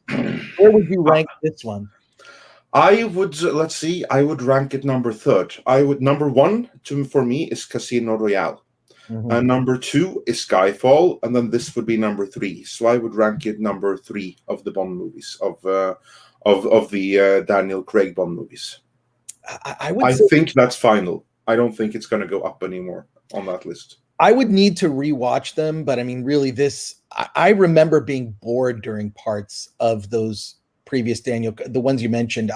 There's just sort of scenes that drag, or things that are overly complex that I just think are unnecessary. Chris Nolan loves to do that. He likes to make some aspects of it, and then he always has to include a character that is sort of like Captain Narrative. Let me just explain it out loud for those not paying attention. But this, I think, has to be my favorite of the Daniel Craig, simply because we're seeing things in this Bond film that have never happened in a Bond film. Like I say, that checklist, you're almost expecting it, right? And there are, the weaker Bond films, I would put the Roger Moore ones. I know people will hate me for saying that, but like his were more on the comedic Bond. I would put that at sort of like, what Adam West was to Batman. I would say that Roger Moore was to his run of the James Bond films. So they were not necessarily my favorite, but I really like that this film took risks. There are those couple of those cringe lines, but I'm like, well, what are you going to do? I kind of feel like it's just like overall, it's like 98% woke free. And then there's like this little 2% of like, but what are you going to do, right? I mean, but I would rank this probably my favorite of the Daniel Craig. I know there'll be a lot of debate about that, but I just think that the action and the beauty, and then also like, just like I said, these sort of plot lines that we've never seen in a Bond film before make it different and make it stand out. Right. No, and I wasn't going to talk about the end of Bond, Andre. What I was going to say was, no, the problem everybody had with Man of Steel wasn't that he killed Zod. It was that he waited till 10,000 other people were dead and then finally decided he was going to kill Zod over the Brady Bunch. Yeah, no, I would get completely, because like, no, the problem was that from my point of view was that when he realized that, okay, if I break their helmet and then they're momentarily dazed and confused, and these are trained soldiers for the moment that they get over it. My issue was that he didn't break the helmet of every single one of them and immediately snap the necks of every last one of them instantly afterwards. I mean, my issue with that movie, as it was written, wasn't that he just broke the neck of Sod, but that he didn't break the neck of all of them. But again, that's because of how it was written, and I can see why people who are bigger fans of Superman than myself, why they would have an issue with it. But that's kind of like what I think. It's not the killing aspect, it's the waiting so goddamn long. That's the part that for me, yes, it's the waiting so long. And like in my script doctoring of that, I do use the fact that they get disoriented when he does fuck up their masks as part of the story. Although I don't have him kill all of them other than Zod. He just throws the rest in his spaceship in a cell. Yeah. So, but yeah, that's my while I can bring it up here, we also have to say welcome to Daryl the Derelict, another new member. We've gotten so many new members today. That is amazing. And he also says, deploy the likes. So yes, smash that like, everyone. We got Chris Gore here. So hit like for Chris Gore. And Daryl the Derelict's one of my good buddies. He's recently launched his YouTube channel and he does late night streams. He's a great guy. Go check out Daryl the Derelict's YouTube channel. Sounds like a derelict to me. So yeah, but yeah. Anyway, and we're trying to discuss this as much as we can without spoiling anything. I see some people are kind of doing some stuff in the chat. Please don't. Like it's not cool. We're trying to be as spoiler free as possible here, guys. So let's keep it that way. Although Andre did kind of dump a little bit on Venom earlier. Shouldn't have, but hey, sorry about that. But it's out here, so I'm just jealous because that's one movie that I actually have to wait a month and a half before seeing, and that's one Marvel movie I'm really looking forward to. Kind of like Mexican Iron Man is sitting here waiting for Bond next week, and I'm sitting here waiting for Dune for 3 more weeks. Yeah, exactly. I'm like dying on the Dune thing. I'm just dying. Yeah. I think it's like really horrible. Like I get to see Dune 5 weeks before any of you, which is cool for me. But I don't want you guys to have to wait for 5 weeks. I want us all to see it at the same time. We can all talk about it and enjoy it, all of us together. It's weird. It's like we're back in the pre-2000s again with movies. It's like that's exactly what it's like, right, Culture? Right, yeah, but see, they've learned their lesson. See, we've been trying to teach them this lesson for a long time, Tom. We've been saying you're missing out on the 4 other income streams, and you're also missing out on the hype that you can build in markets that are going to consume something first. So it's the the whole release, a particular film like Dune internationally, in 24 markets, now up to more than that, to get the ball rolling. So you have this giant like war chest going in here that creates buzz. Same thing with Bond, right? You want to release things in a way that they can't, be subjected to piracy. And, if the only other way to get around it is to release everything simultaneously, and then you don't have some of the marketing that you get from word of mouth when things are great. So, I mean, and you also miss out again on all those other income streams. To me, the day and date experiment is a failure. And I think that the studios are finally coming around to that, especially Disney. Yeah. And I'm like, I understand staggered releases to a point, but not 5 freaking weeks. Yeah, it's weird. It is a bit odd in this day and age, but Valiant Renegade does point out, though, if you want the spoilers, go check out Mr. H's video today.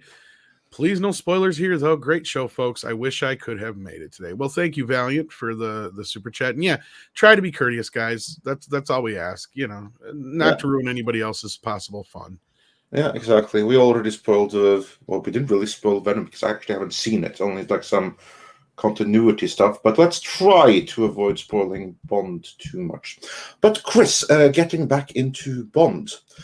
Because clearly you really liked it. And as for me, I would rank it third of all the Daniel Craig movies after Casino Royale and Skyfall. Where would you rank it? I would say it's my favorite, specifically because it broke the format, right? Like what we come to expect in a Bond film. There were a lot of unexpected things in this, and I appreciate that. It took those kind of risks. I feel terrible, like, talking around all of this stuff. I'm looking forward to the movie finally being out. We can all have a spoiler-filled discussion, and then I can defend my position. But I think it is my favorite of the Daniel Craig Bond, just because the ones you mentioned I think are very good, but there are flaws in them that just stand out to me. So, but yeah. And that's where, unfortunately, I gotta go. I'm so sorry. Like I didn't expect to be on. I was enjoying your discussion as I do always. But I gotta run because I gotta do another thing. I'm doing some conference at the London Film Festival or something, some live stream. Oh, okay. Well, cool. Yeah, but anyway, thanks for joining us. We really appreciate you hopping in. Thank you. Just love it. Like you guys have just been killing it lately. And it's just been amazing conversation. I appreciate being a part of the conversation. So thank you so much. I will see you guys. I will see you guys soon. Thank you so much. You have to come back come back next week when the movie has opened in the US and we can all talk about it in a full spoiler discussion. I got 20 movies to watch by then. And Steven makes Tom, you have to watch all the Craig movies. Yeah, this is something I will just say, that what you need to do is at the end of every this is like for James Bond nerds, but at the end of every James Bond movie, sometimes it would even tell you the name of the movie, right? Then what the next film was going to be. Yep. So stay till the very end of the credits. Stay till the very, very, very end of the credits. It's like after all the and it's a long credit sequence. But yeah, I love that.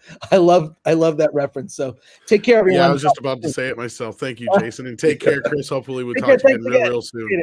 Later. Bye. Yeah. All right. Take care. Thanks for joining us. Always a pleasure to have Chris join us. Thank you so much for that. I love his channel. Yes, indeed. So much good stuff on this channel. Yeah. Actually, we have a really good question for the old panel as well. The Whitfield report says, what do you guys think of Craig's Bond being in its own self-contained series rather than following Total Bond's canon? # not a spoiler. And yeah, I guess most people are aware of it, but for those that may not be or haven't seen, all of the Bond movies prior to the first Daniel Craig movie are kind of in the same continuity, kind of like Marvel continuity, where I was gonna say, somebody explained it to me, movies are like you just kind of forget them from memory as they get like too far old, but they still kind of happened. Apart from the first Daniel Craig movie, which is a complete break and a total reboot, Batman Begins style. We talked about this on Midnight Edge After Dark, Tom, remember? Yeah, somebody had also explained it to me, like you can kind of look at it like the first two Craig movies happened, and then you can kind of surmise that like similar events of all the other movies happened in between. No, you can't. No. But like, yeah. No, you can't. No. Okay, well, you can completely forget the existence of all the other movies. The Daniel Craig movies are complete separate, and none of the other movies ever happened. Right. None of no similar events too happened. goddamn confusing. I didn't even really like the first 5 movies all that much. Oh, don't get me started on you. All right, so I'm a hardcore Bond fan, Andre, as Tom knows from Midnight Edge After Dark, and so it's culture. So I'll start and I'll let culture dovetail in. As well, because I think he's a pretty good fan. I just give up. So, stop it. We're gonna watch. I'm on your couch, for God's sake. I'm on your sofa. We're watching these things, buddy. I'd rather watch Crocodile Dundee. Oh, I'm going to watch that too because Well, one doesn't have to rule out the other. Exactly. There you go. So here's the way I'm going to look at it, and my brother's an even bigger fan than I am. But so let's take a look at this. We have all the great books, which are all awesome. If you haven't read them, go back and read them. If you look at all the Bond movies, unbelievably, I actually like them all. I've seen them all multiple times. I mean, 5, 10 times each, more at least, different ones. Here's the way I took the Daniel Craig stuff. And unlike Jesse, I don't have a huge negative reaction to Daniel Craig. I understand where he's coming from, but here's the way I look at it. All of these Daniel Craig movies, the way I look at them is they just took bits. Andre's correct. The first one was like a reboot kind of thing. But all of the other ones that have happened, they've sort of picked. It's almost like a salad bar. They salad barred it. They took different things. This is true. Yeah, I agree with that. Yeah. If you were to go into a restaurant and you look at an all-you-can-eat salad bar and all of the Bond stuff is there, and you want to start with your lettuce and then you go to your whatever's next, and then maybe your croutons and your are all way on the far end of the right side of the salad bar. That is what we had. Now, when you have the Daniel Craig thing, it's almost like you're taking a fresh, clean plate, you're walking up and you're dumping on your plate. Aside from the first one, which was a reboot, you're dumping everything on your plate that you want and grabbing and picking together something and making yourself a salad. I enjoy all the Daniel Craig movies. I really do. In fact, of all the James Bond movies, I've watched them as much, if not more, than the other ones. Jiminy Crickets, yes, Solace was probably the weakest one, but good God, I love Spectre. Maybe it's because it started with the Day of the Dead, but. That's how you got to look at these. They're on a completely different. And the only way I can sort of reconcile myself with the timeline stuff is that maybe, as opposed to what JJ did, where he created this whole new Kelvin timeline, we have an entirely different universe. Think of it as another dimension of Bond, where they're Batman Begins. It's Batman Begins yes. to Michael Keaton. Yes, agreed. Done. Yeah. Culture. Yeah, exactly. Well, look, I mean, I'm going to say the same things that I've said about this multiple times, and it's some of the things that have always frustrated me about it. I mean, this wasn't really a James Bond thing, right? In my opinion, I mean, Daniel Craig is more Jason Bourne than he is James Bond, and he did make Bond his own thing. But I always have felt like each of the actors is like a new representation of our protagonist, and I've of the times. Yeah, exactly. And I've enjoyed them all, but they all have the same elements. And Chris Gore kind of went down what the menu is, right? The menu on a Bond film, you're always going to see those things. And if as long as you stick with the formula, Bond is always going to be successful. Saying that, he's irrelevant because of being in a specific time or not. He's not. He's a man's man. And with Daniel Craig early on, and with Casino Royale, I was willing to accept that. And then Quantum of Solace was horrific. From there, I didn't just get crazy excited until Skyfall. And then I'm one of the weird people and thought Spectre kind of went downhill. I want this film. Everyone thought that. You're not weird for thinking that. Yeah, I want this film to be good. I want all Bond films to be good, but I feel like you can place each of these Bonds in their own frame and be totally satisfied. It's why both Mike and I have this box set amongst a whole lot of other probably sets from VHS tape to DVDs of every Bond film, right? Yep. And it's something I go back to, and I find comfort in, but outside of Casino Royale, and this is how I judge all films, can I go back and watch it again? Is there rewatchability? And outside of Casino Royale, not really. Maybe I'll go back and watch Skyfall, but Spectre is a complete turnoff, and Quantum of Solace was garbage. So that's it's a shame that I agree, those two movies, they are really stains on the Daniel Craig era. So you agree with me then that Casino Royale is the best of the bunch so far? Yeah, and until I agree with you also too. I mean, until I see the new one, that would have to be where I land. So I don't. And I have not had a particular affinity towards him playing Bond. He's done a fine job at trying to be his version of Bond, but again, it's too Jason Bourne for me. There's not enough gadgets. There's maybe it'll be different in this film. I don't know. That could lead us into. If we want to deep dive, that gets into who was the writing crew on each one, and then the different. What's happened is that you have you have who is the stewards of the property, of the intellectual property. And one of the reasons why in so many classic Bonds films we have the same storyline elements in there, which is what you and I are talking about, Culture, the storyline elements, the things that make him a classic Bond. Well, when you have the migration and the some of the writers that came in and out and the different producers that put their hand in it, frankly, I'm surprised that it wasn't bastardized much more. And all of these Craig films were even way worse than they could have been, frankly. Right. So, do we want to focus on glass half empty or glass half full? I'm going to take glass half full on Daniel Craig and all of the Bonds, because I think this entire franchise could have been eviscerated beyond recognition, similar to what's happened with us with other fandoms that we've seen eviscerated. Right.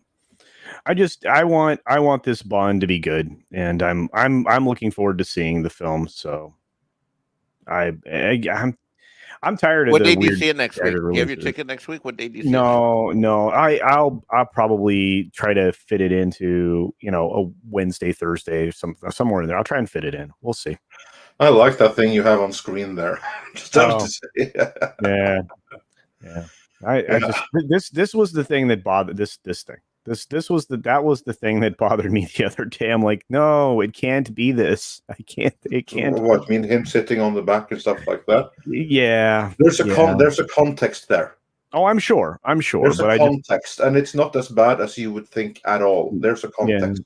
Yeah, but the internet context is not bad at all. There are other things that is going to bother you much more, like the scene with Bond live crying on the floor and apologizing. You're going to have much more issues with that. Yeah. Okay. Well, I'm looking forward. Like I said, I'm looking forward to see it, which I wasn't before. But we'll see what happens. And I'm like I said, I'm cautiously optimistic based on what you and Chris Gore have said. So there you go. Yeah. And we have just remember when we get to the end, that wasn't my favorite part of it. But yeah. Good. We also have another member of the crew, one of my partners in crime over on me, Jesse. How you doing, buddy? Hey guys, how you doing? We figured we might as well just let you come on in and say what you want to say about Bond. Yeah, I was just cleaning up around here. I need to get a maid, but I don't trust nobody. Daniel Craig. I wish that I liked him, but it's the fact that he's so stone-faced. It's like watching a rock soldier from Ninja Turtles in a suit. You know what he reminds me of? I don't know if he reminds me of a KGB agent. Yes, from the Dalton era of movies. Dude, wouldn't he be great as the Russian guy from Russia with Love? Any like kicking the guy. Shit out of Bond. I mean, he looks more like a Russian KGB agent than he does. He's like, he's way too serious. Bond is all about the women. He's Bond villain than he does Bond. Bond is a smooth operator, and he's all about the women. Can you see Daniel Craig really relating to people like that? Where was the cocky smirk that existed on every other previous iteration of Bond, right? Because it was always there, right? In the one-liners, the quips, everything that came out, everything that was presented from Sean Connery and George Lazenby and Roger Moore and Timothy Dalton and Pierce Brosnan all had that thing. It was part of his charm, right? The boyish charm he had, the mischievous smirk, if you want to call it that, whatever. But it just that's what made Bronson so popular as Bond, because he was able to take all of that charm from all the previous guys and actually make it into one thing, kind of. And he kind of did. Bond. Yeah, he kind of did. Yeah, and you know what? His motorcycle scene on that BMW. Somebody, like a helicopter. When he's riding the motorcycle and they're handcuffed together with I forget her name. She's an incredible actress. Anyway, that was a great scene, right? And compare that to what we've seen. The internet's undefeated, by the way. The memes that came about from the scooter to the other motorcycle scenes with all the other Bonds. That's just a weird juxtaposition. And I know it has some context, but the internet's undefeated when it comes to that stuff. So anyway, I'm sorry, Jesse. I didn't mean to cut you off, bro. No, not one bit. No, because it's like when you look at Pierce Brosnan, right? The one that he reminds me the most of is Roger Moore. And Roger Moore is taking over the range for the great Sean Connery, who originated the role. And come on, man, I don't know anybody who's a bigger pimp than Sean Connery in the 60s. Come on. He was so good that I seem to recall that Ian Fleming himself, after having seen Dr. No, retroactively decided that James Bond, even in the books, had always been Scottish in his honor. So he kind of like That's awesome. remade the literary James Bond in the image of Sean Connery. I like it. He was that good. And it's even like, look at Roger Moore. Roger Moore is completely different than Connery, right? Total different look, total different vibe, total different way of carrying himself. But he pulled it off. Why? Because he was also pimp. He was just pimping a different way. Now, Daniel Craig, he just seems kind of blah. Ambivalent. Look at it this way. If you're going out with your buddies and y'all want to go get with women, right? And you have all the bonds with you.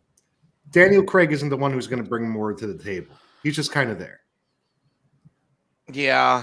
As a guy who tries to be smooth and into the ladies, I'm going to say that, yeah, you're right. Yeah. He would be that guy that if we went out in a pack, he'd be the guy. Okay, you stand there and try to look pretty with your suit.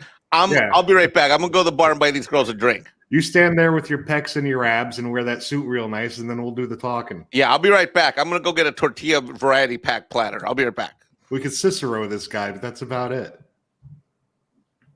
Cicero de Bergerac. Well done. How in the name of Hellfire Tarnation are you doing that? Yeah, I don't know how he's doing that either. This is StreamYard. I got that from Remy last night. Yeah. That's pretty awesome. And I think it was Cyrano de Bergerac, not Cicero. That's someone else. And see, and you know actual books. Yeah, and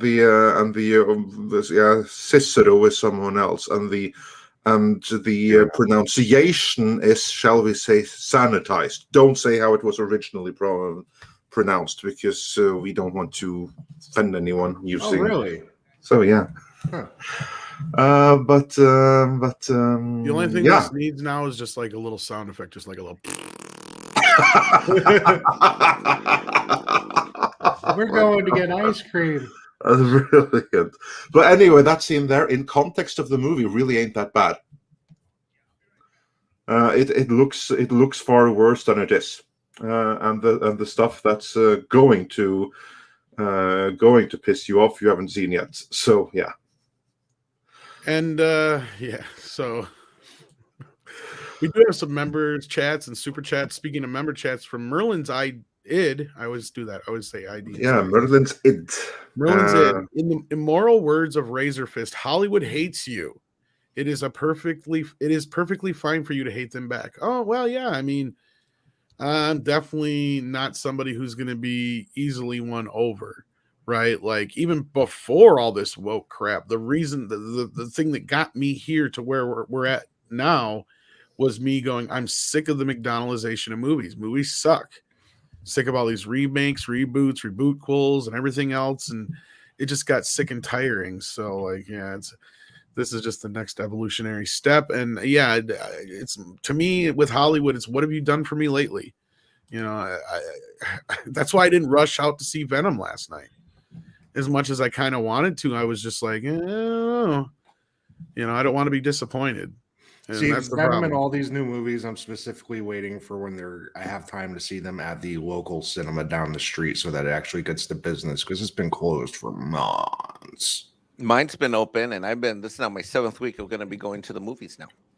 Yep. That's nice. I used to go to movies constantly with my son. I got a whole envelope full of ticket stubs. Then it just ended. Yeah, I used to go almost every weekend, like Mike, you know, like once or twice a week sometimes. Yeah. And then it was like, that was it though. Like back then, it was like the chances of me being disappointed by a film were pretty slim, right? Nowadays, it's like, well, which one am I actually going to like? You know, I honestly reached my tipping point last Father's Day, because I went to see that new Incredibles movie with my son, and it was just all about how the father was a moron.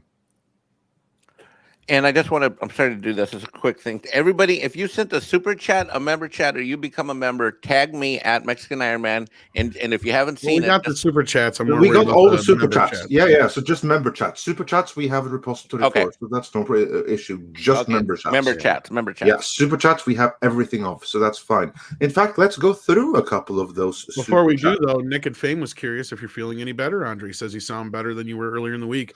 Probably sounds much better than you did on the video he dropped. Yeah. Poor guy. I've actually felt pretty good all along because, like, this is again, I do not have the virus of unknown origin. This is just a completely regular thing that happens, and unfortunately, it's gotten like stuck in my nose and it's messed up my voice. Did you get a Z-Pack? You mean is that like vitamin C? Like a 5-day antibiotic pack? No, nothing at all. You should ask for one of those. Knock it right out of you. Forget all about it. Okay, yeah, no, I've taken some vitamin C supplements and stuff like that. That's pretty much it. I'm not just letting it run its course. So yeah, no, I've been pretty fine the whole time. Honestly, I was like knocked out a little bit like here 2 weeks ago, but now it's like leaving the system. Thank freaking God. I just need to get my voice back. Yeah. Planner Aspect argues that Incredibles 1, he wasn't a good father, but that's the point. He became a good father in the second one. So you're going to release this on Father's Day where the whole, literally, I don't know about that, because isn't that being a moron? Isn't that kind of the whole first arc of the first movie? And in the first movie, at least he was competent. Well, I know these are children's movies, but it's inundation of children.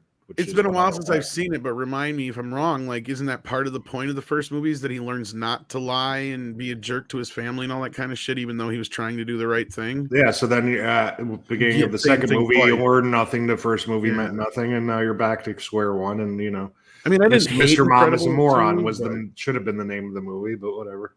That's where I got to it. Like, Jesse, then it was all just the wife was like, "Well, you could do everything by yourself, wham, and blah blah blah blah blah." Fuck you. Here's my problem. Give my money back. Here's my problem with Pixar movies. You just hit the nail on the head.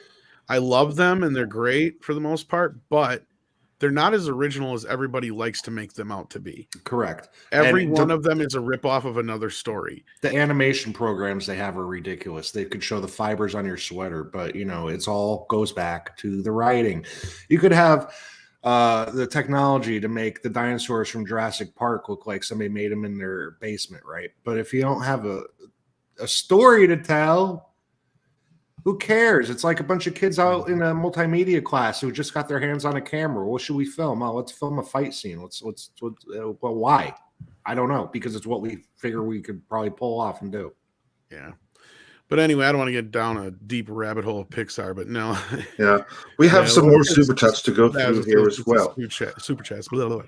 Yeah. And one that we can bring up on screen is from Beach Lover, who wonders, what do you think about the new Bond song? I find it boring and without power and energy.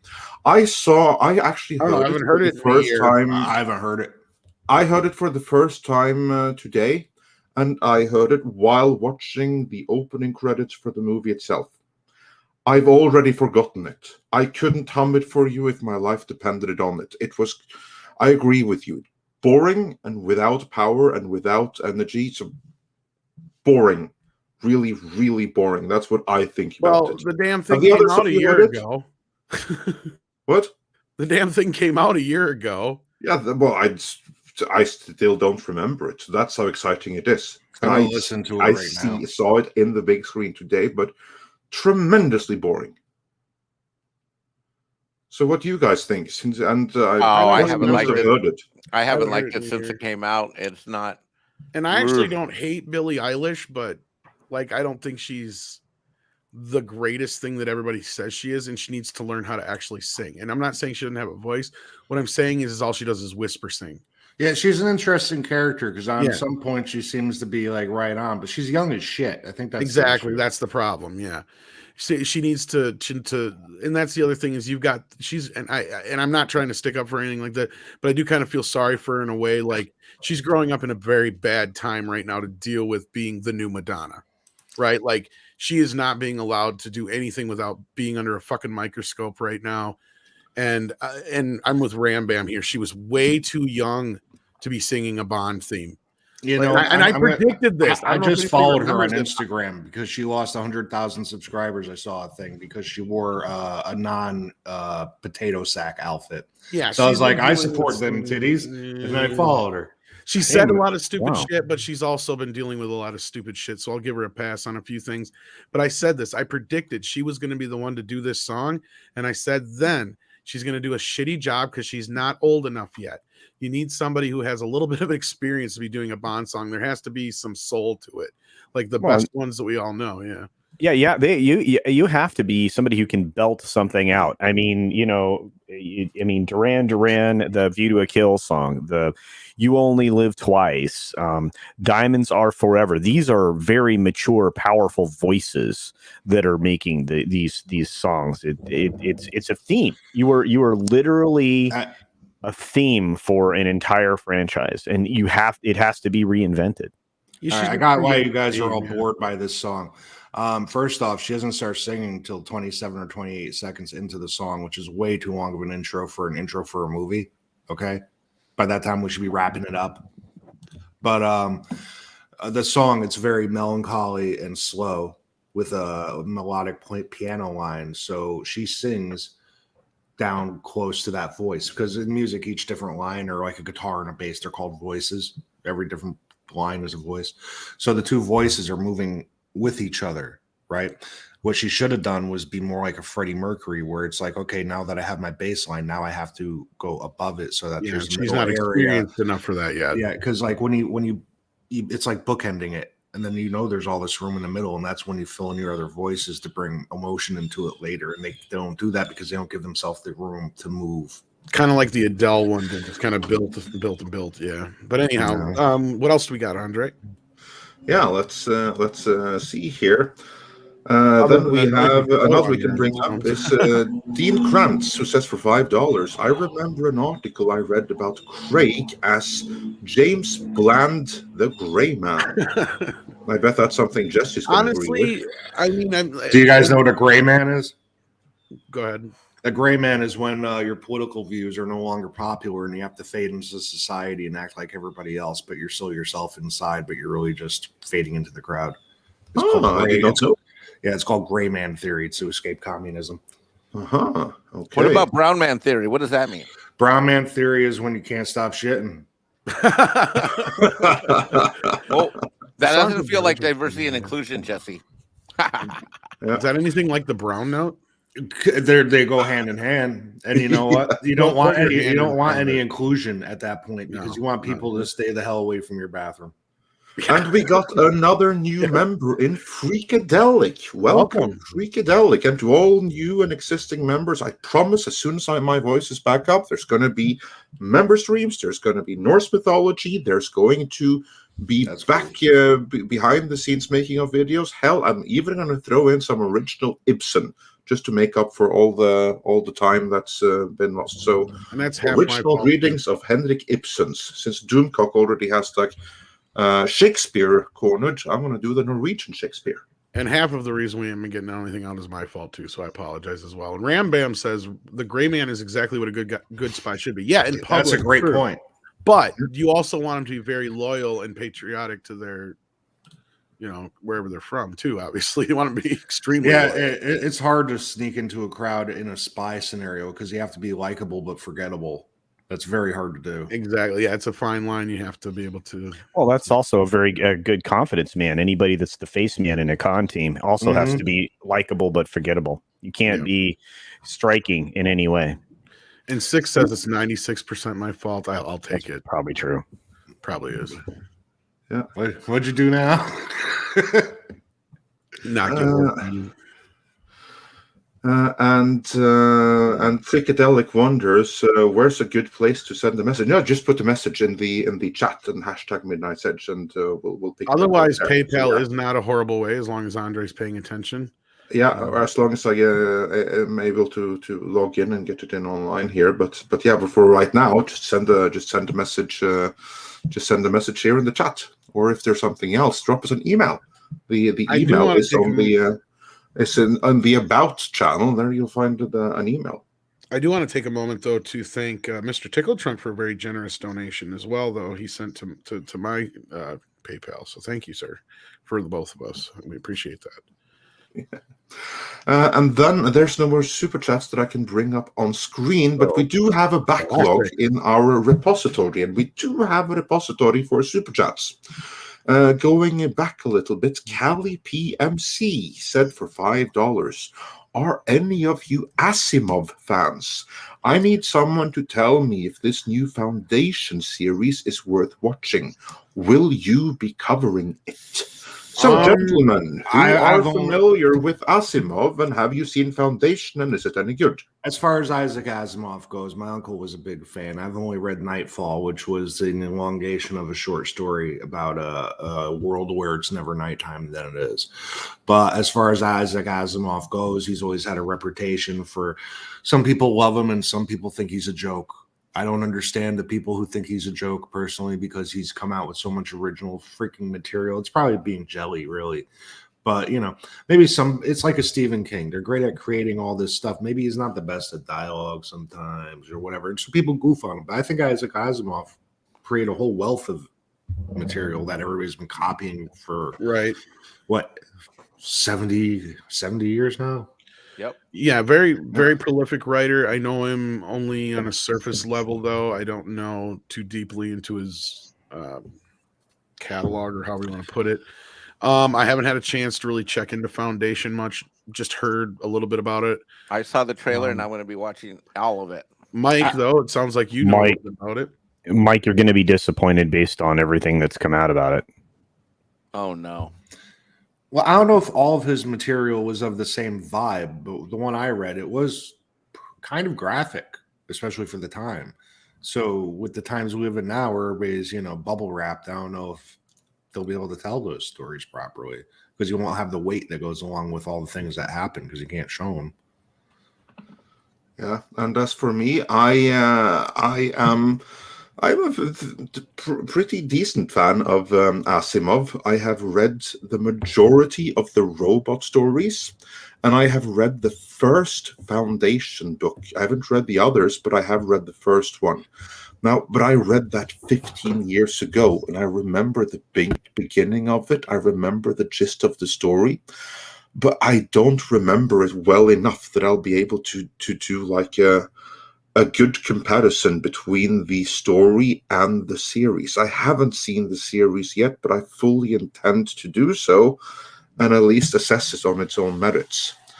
I haven't really heard anything else about it, but that culture says that there's bad things about it. That is, of course, very disconcerting, because I kind of like had a hope that with the Foundation, you could eventually cross over into the robot stories, because I do know that they shared continuity. Yep, that's what I was thinking too. Yeah. And I know they spent some money on this thing. Yeah, it looks like it. Yeah, they did, and the problem is that this is the things that I'd heard going in were that they had to create a character that you could follow throughout, and if you know the trilogy, you know that that's not how it's written. No, far from it. Yeah, and you know, it's interesting. A lot of the stuff that they did, and you know, beyond the gender swapping or any of the other stuff, it's just you know, every review I've seen, and I've shared a review with you know, you guys and some other folks as well, that it just doesn't, it's just not, it's what they call a faithless adaptation. In fact, that's the secondary title in one of the reviews. And so it bothered me, right? And again, I mean, you know, I think I do this every once in a while. I go over here to the bookcases and I grab this and hold it up and say, this is a copy that I was given by my stepdad. It's 1,000 years old, right? But this is the original Foundation trilogy, which has like, I don't know, 11 billion books now or whatever, but it's a very poorly named trilogy. It's got like 5 or 6, but anyway, at least 7. Yeah, there you go. So it's like, there's insane numbers of books, but you know, and it's yeah, there you go. Clay Johnson. This is exactly. Go ahead and read it if you want to. Thank you, Clay. Yeah. Clay Johnson for $5 says Foundation looks great, but strays big time from the books. Lots of gender and race swaps due to all of Asimov's characters were obviously white male. Could still be good. I have heard exactly not anything favorable. I haven't heard anything favorable. That's so disappointing. Yeah. But this was going to be my pay attention to it weekend, and I'm doing something else this weekend. Oh, don't say You that. know, it's kind of This is tangential such on that great note. subject matter. The books are great. I really. Oh, go ahead. I was just thinking, like, how long before they start canceling movies like The Thing and stuff like that are like all male casts? Just retroactively? Yeah, Well, there goes Reservoir Dogs. I know, right? Like, that's what I'm saying. Like, there's like a Usual good suspects. handful of movies that I can think of right offhand. That's like, If there's only no Steve female Buscemi was a characters in black guy. problematic. Hey, look, you're going to have to cancel almost all of the Tom Hanks stuff. I mean, you got to cancel Big. You got to cancel Cast that Away. had female I got characters. one for you. How Yeah. about Miss Wokety Woke Rowling with the Harry Potter? There's one black guy in the whole series. Nigel. And they never say who he is. Nigel. He's always there. Well, He's in the Order of the alphabet Phoenix, for community is Christ's sake. already working very hard at canceling her. They've been trying that for years. They're going the other debate. The alphabet debate with her. Exactly, because she is of the opinion that a person who is capable of becoming pregnant, let's put it that way, according to the writer of Harry Potter, such a person is not a person who is capable of becoming pregnant, but a woman. Just to give an indication of her general mindset, and this has put her in great opposition with a segment of the alphabet people. So they're trying to cancel her for that reason. You remember Carl, and it's always about the language they use. Yeah, It's true. and Spooky then, language. and moving on with the super chats, Commander Ed Straker of Shadow says for $5, thank you so much. Shirley Bassey's Goldfinger is the standard all Bond film theme songs are judged by. Goldfinger. Yeah, Probably you're not wrong. That is the one that kind of set the template. First, yeah. I mean, not just the song, but the whole movie. The whole movie is and this is like something we saw in our going through of all the Bond movies that I think we're going to fast forward into the Daniel Craig era. Can I stick in one thing real quick? But yeah, Goldfinger is the one that kind of set the template for everything to follow. The two movies prior to that were like earlier attempts, and with Goldfinger, the formula was perfected. Now, Andre, with Live and Let Die, do you think that the theme song for that being done by Paul McCartney was too out of the universe? I think it was actually. I think it was really good because that was the first movie of Roger Moore, wasn't it? So it was more contemporary at the time, and it indicated a shift of tone and everything. And for that, I actually think it's perfect. Yeah, That's funny. So I think it was. That's my favorite one of the theme songs, anyway. It's very, From very the same catchy. country, for God's sake. It makes total sense. Yeah. Makes total sense. So yeah, I think it's. Plus, it has the da-da-da, da-da-da. That is catchy. That's very Da-da-da, rabbit chicken. Da-da-da. And Willie says Reservoir Dogs canceled and nothing of value was lost. Willie, it was kind of nice being your friend, but all things come to an end. And with that comment, our friendship does. I'm sorry. Wow. No, but man, how could you say that about Reservoir? Don't know. well, moving on to something Michael not Gonzalez, Reservoir. let's say with a super chat that we can bring up. Foundation, not Asimov, but engaging thumbs up. Well, there's That's good. That's okay. That's good to hear. That's contrary to it's contrary to other things. So, but that's great. I want to be wrong again. That was gonna be my week. Well, here's the thing: is we become so knee jerk, and then we'll get into the super chat. That's true. We become so knee jerk that here's the thing: is I never used to have a problem with like race swaps specifically. Gender swaps is meh.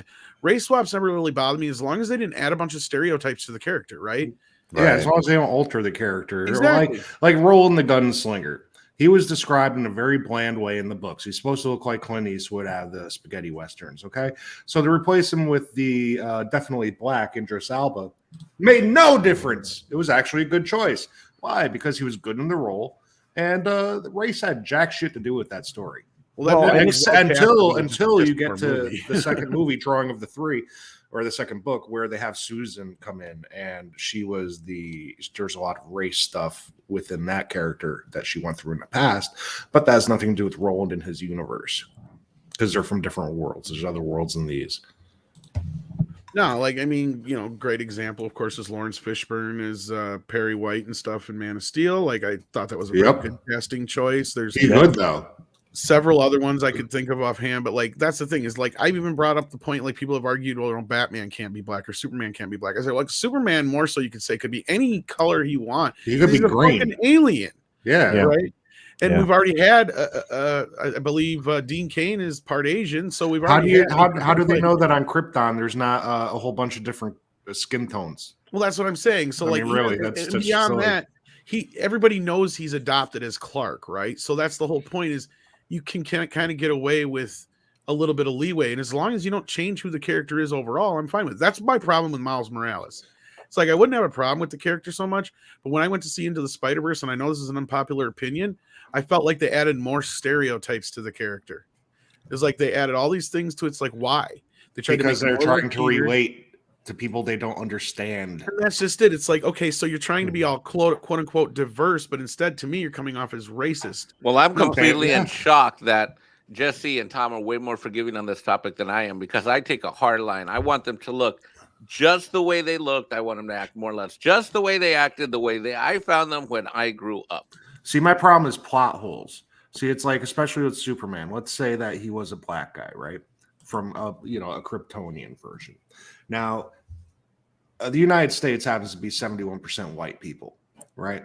So if you get a random spaceship that's coming hurtling out of space, hits in the middle of farmland, now that family just happened to be black, because if it was a white family raising the black child back in the day, somebody would have asked, where'd you get that baby?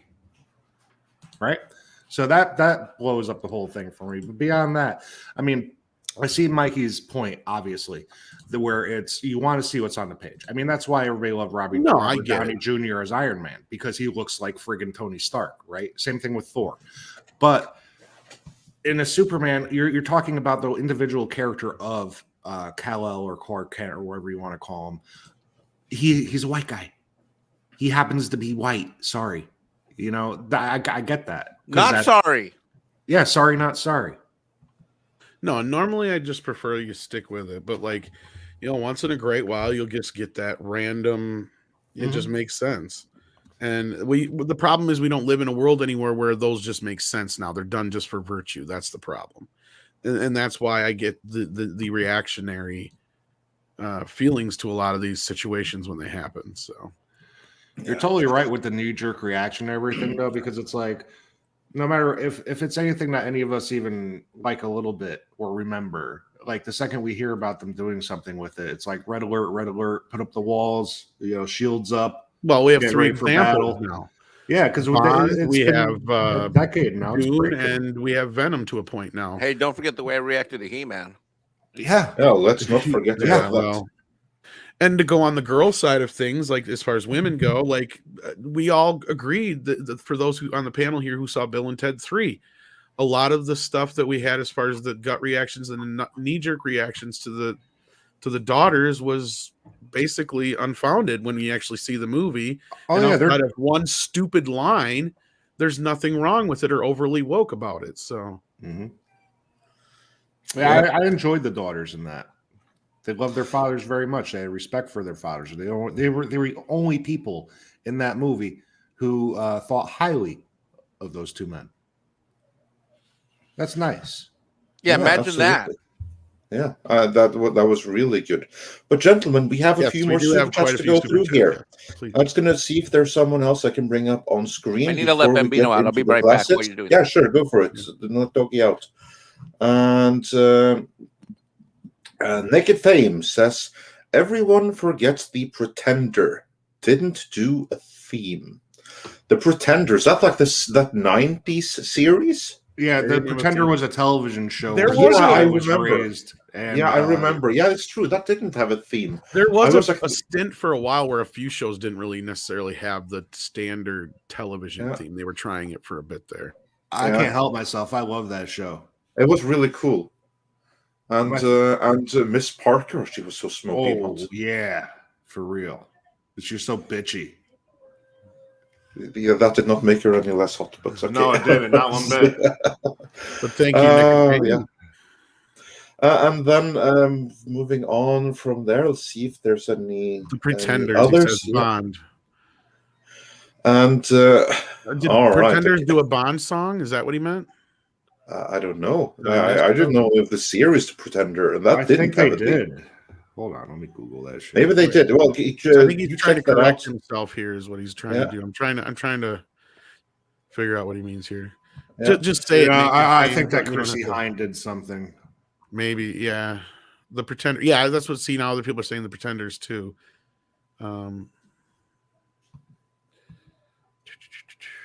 Oh, they Meanwhile, did. while you look If into there that, was a man, they did. If there was a man, and I believe this is was this. Yeah, the from Pretenders Future did two Kill? Bond songs, not a theme.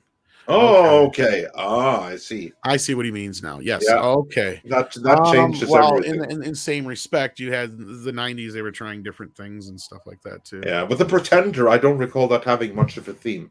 No, but Maybe that it was did, but another. then it was memorable. Yeah, that was Yeah. another kind of. That's how I got confused because there was Yeah. a period there where they were trying to get away from the theme songs. You had a lot of sitcoms and some drama shows where they would just jump right into the show and they wouldn't have like a standard theme. But yeah, so Yeah. that's where I got confused. Sorry about that. And the one that I do remember from that era was the Nowhere Man, and that had a really bitchin' theme. But yeah, and then Mr. Tickle Trunk says for $5 Canadian, it's like Jerry from Pop Culture Minefield says, we've had our hands bit by the Hollywood dog so often we flinch now. Or like Charlie Brown and the football. Exactly right. And SCR Red Wolf says Murphy Brown never had a theme. That's It true. rotated licensed music through its 80s and 90s run. Now that you So, mention yeah, that, that's there you probably go. one of the first times I remember that now. Yep. And Late 80s. Mags says more than 1,000 watching, only 787 likes. Can we get it to Hulk, 1,000? please? smash that button. Yes, smash that like, everyone. Smash it for Freakedelic sent you a message Bond. too, by the way. says send via okay, yeah, I'll go and While check you're the doing that, I'll grab PayPal. a couple of classic super chats here. I got this. Okay, yeah, chat you here, do that looks in the like. meantime. I think we and may I'll not go have into gotten yet. PayPal. Drive-by commentator earlier said, I think Craig's Bond was influenced by the impact of Bourne trilogy. Bond is charm, Bourne is gruff. Yeah, I've not seen the films, but I've heard this from many places. I'm sure Mike can agree in culture, or Jesse, and on how the Bourne identity did influence that next stint of Bond films, obviously. It absolutely did. I can Yeah. even concur. I was going with to say, I'm that, sure that a lot of there's, people can concur. Yeah. Because by the time of the Craig era, Jason Bourne had already supplanted the place of James Bond. Wasn't that also one of the culture. longest stints where there was no Bond movie in between? Like, because you had the It was that too. It was one of the longer stints, and also the previous stint became kind of like a self-referential parody towards the end there. yeah, with what's his face from Pierce Brosnan. Pierce Brosnan, yeah. Excuse me. Hyperguyver 2 says, I never liked Craig as Bond, and Sphincter was a killing blow for me. I'll just wait for the next 007 to be announced. Hey, that's totally fair. And that's what seems to be at least a good thing about this universe, is it is a bit of a pocket universe, as Andre was saying earlier. So Yeah. Then Warwolf chimes in with James Bond renamed to the Scottish name Hamish Bond, appears in Kim Newman's third Anno Dracula novel. I'm not familiar with novels or anything like that, so there you go. And then we have a message from Freakadelic sent over PayPal. Thank you so much. Try this 007 idea on for size. 007 ought to have been coerced into being Blofield's double agent inspector, because Blofeld can get you dirty and have leverage on you. And Bond has to figure out how to get out of that stranglehold. It'd make him a nemesis because he damn near took away 007's one redeeming quality of loyalty to Queen and country. Not a nemesis by way of an Austin Powers-esque sibling rivalry. Yeah, that actually would have been cool. That would have been very cool. Yeah, but how would we have gotten him in the beginning? But well, I'm sure Blofeld would have found the way. I'm sure James Bond does have family. Yeah, he's got brothers. They're all named James. And then moving on from there, getting back into the classics, because we do have some classic super chats here. Melvin Bellard says for $10, good afternoon, Andre and Tom and everyone else. It is good to see that the person that programmed Andre with the ability to cry finally got around to updating his antivirus program. Glad you're feeling better, Andre. Yeah, well, yes. My programmers are doing better, evidently. And I don't know about this crying thing. I don't think. Yeah, I can't picture that. No, that doesn't happen. I don't know. That subroutine is. Maybe it was a war cry, and you misread it. Yeah, that must have been it. Yeah. And then Golgo13's Anime 101 says Rabbit Chicken Army Assemble. Venom at home only. And then Shadow Dancer. That makes me wonder, does he know the secret of Shinobi? He says for 200 Russian rubles. Question about Bond. What about Pierce Brosnan? At his current age, could he still pull off a decent Bond? I mean, if there could be a film about aged Bond. And well, yeah, of course he could pull it off, as long as he's not asked to beat up anyone or do any stunts. Or any running. If we get an Indiana Jones movie while Harrison Ford's 90, I think just about anybody could play Bond at this point. Yeah, he's gonna fall and break his hip. That's gonna be brilliant. I hate to say this, but everything I've heard about Pierce Brosnan, he's not exactly the nicest guy. So maybe that would be an issue. But beyond that, I'm sure there's plenty actors that aren't the nicest guys. It's true. I still watch Christmas Vacation after all. Yeah. So yeah, well. It would be cool to have like a 5 Doctors style James Bond reunion or something. Just don't ask too much in the way of stunts of like the older Bonds, including CGI for that. Yeah. And then just give him some hair dye and he'll be good. And Dark King says for $5 I think directors and others should stop making statements intended to make the wokes happy. Appeasement is not a good idea. Just ask Neville Chamberlain. Yeah, that's a very, very good point. That's probably coming soon, though. Yeah. Well, hopefully it is, because so far, I have to say, because we now have had several movies in a row that have been less woke than they were sold as, which is good. But what's bad is that they still try to up like the wokeness of them in the marketing and in the public conversation. Yeah, but Andre, do you think that's because they're trying to wean the populace off the stupidity? I think it's so that the people that are woke won't burn the theaters down, because they know that those people, those that claim to be on the right side of history, are dangerous freaking people. Do you think there's any fixing that mentality? I know that's not a movie question; it's more of a sociological. You mean the people who have like that mentality, the like the woke people? Yeah, because they are very angry and I think that some of them with training can be de-radicalized. I think that some of them genuinely mean well, and they just need to be pointed out to the errors of their way and become de-radicalized. So some of them, I think, absolutely can be brought back to normal, rational people. But for others, lost generation. Well, we're starting to slowly see it, though. We're seeing a lot of people come out in the press and saying, this woke stuff is getting to be old. The cancel culture thing is not good. And but it's not only young people. It's like the older generation. Well, we're starting to see a few people that matter. Like, people are coming out and saying things like, when all this stuff started, it wasn't so bad because they were trying to get rid of people who weren't good people, but then it just became this whole other thing, and then no one could stop it. And Well, that's the Now- thing, and I don't now want it's to a take away monster. from those who have come out and said shit, right? Like that's the thing, because there's a few that have, and I'm not just talking about like Pirate Guy either, like Nicki Minaj, like Mags pointed out and stuff. And kids will listen to people like her, right? Like that's the thing. That's what I'm trying to say is That's what we need. We need more more people like like that. that. We need Yes. more people like that coming out, because that's how this is going to change. We need more people that can speak directly to the ones who think themselves on the right side of history, because they're the worst of people. I just saw, I think it was Rihanna wearing a T-shirt that said, "Think for yourself while it's still legal." Yeah, stuff like that. That's what it's going to require. So yeah, I And then credit they're Tom also just- McDonald with most of this. I was also going to say it's only going to take like one or two more people like Gina to get canceled, and it'll probably come to a big halt because it's getting too far. I mean, at what point are they going to cancel Spielberg for making Schindler's List?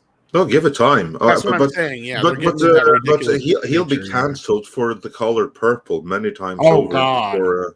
Well, they already tried to cancel him for that back in the 80s, and that's the thing. He's doing West Side Story now. Just wait. When West Side Story but the media is forgiving that. So for the most part, but by then you'll have enough people in the Latino community that'll speak out and say, why didn't this movie have a director that wasn't white, is what they'll turn around and say. And you watch, that's probably where they'll start coming after Spielberg, and then they'll remind him of all his pasts. And that's why we know Kevin Smith is kissing the ass he is. Because God forbid anybody see some of his past films, he's fucked. Like, I mean, after that, the whole thing. I used to watch all of his I love his classic films. But that's the thing. After Motu, you know what I wanted to do? I wanted to just say, hey, woke folk, go check out Clerks, Clerks 2, Jane and Silent Bob Strike Back, Chasing Amy specifically, because they would tear apart Chasing Amy now. Oh God, yeah, with the whole intersection joke. Give me a break. Just beyond the fact that you have a guy. They're figments of your imagination. All she needed was a bit of a deep dicking line is going to cancel him forever. Oh, the finger cuffs. All that shit would get him. And then Dogma. And the thing with the nun. Yeah. The nun joke. It's all all of his movies would get him fucking canceled in no time flat, and he knows that. And that's why I have no fucking faith in Clerks 3 now. And you know what? Those movies were funny. Maybe to be funny, sometimes you gotta be a little offensive. I mean, there's no humor without it. The Smithsonian lists Blazing Saddles as the number 5 comedy of all time. I don't know if they've eliminated that from the list at this point, but you know. Yeah. Well, it has a label. The next step after a label is to call it bad and then remove it. So it's just a matter of time. But I did go back and see what Kevin Smith's comments were about for Marvel, to go back to that one super chat, Andre. It's typical Kevin Smith stuff. It seems a bit like the headlines are being a bit hyperbolic. Did he make his eyes really wide and wave his hands around and then start crying? No, but he basically said what he's always said. That's the thing. He respects Marvel, so he's afraid to touch it. So he just flat out said that, like, I'd love to, but I just don't think that I'm the guy for that, is basically what his final comment was on it, on the whole thing. We have some more super chats here. So let's go through those as well. Infinity Flare says for $10, Venom ready for the MCU. Completely made him a non-threatening kitty cat. It goes out of its way to avoid showing violence with lots of cuts and features the MCU brand cringe humor. Very disappointing. Oh, just sorry to hear that. I was looking forward to that movie precisely because I was hoping it wouldn't be that. But maybe even waiting another 5 extra weeks won't be so bad. And then Naked Fame also said, passed up invite to see Venom last night. Also got invited to the pub to play darts and sing karaoke, so pub. I'm off today. Should I go see Venom? Well, that's up to you. If you go see, let us know what you think. I'm jealous because I won't be able to see it for 5 weeks myself. Or 6 weeks, or whatever the case may be. I'm going to say it's nice outside, so wait till the sun goes down, then go on a nice trip to the theater. Yeah. And then let's see. Yeah, we got this one from Red Tigress already. Corsair Raven says for $5. Hey everyone, with all the BS going on in the world, we need a lot less division and more unity between us. For fuck's sake, we're all the same species. Yes, indeed. Yeah, we need an Let's alien attack. Let's all focus on what binds us together. I'm gonna and say that's it. kind of I'm what gonna we say do it. right here. Ozymandias was right. We need a fucking alien attack. That's what we need. Yeah. That's you need an external. That's the best way to combine internal rifts between an in group is a strong out group. That's a threat. Anybody know where we can find a squid monster? Yeah, and teleport it in here. Yeah. And then Troy Pacelli says for $10. I get that Bond isn't the SJW fest the marketing implied, but I can't forgive the gaslighting. I had already decided I wouldn't be seeing this film regardless. That is the message they need to get. And that's completely understandable, right? I mean, it's their own fault for doing this shit. Oh, yeah. You should be muted. There's Jesse, probably. No, yeah, I think I just accidentally. Yep, Siege Perilous. I just hit a comment by accident.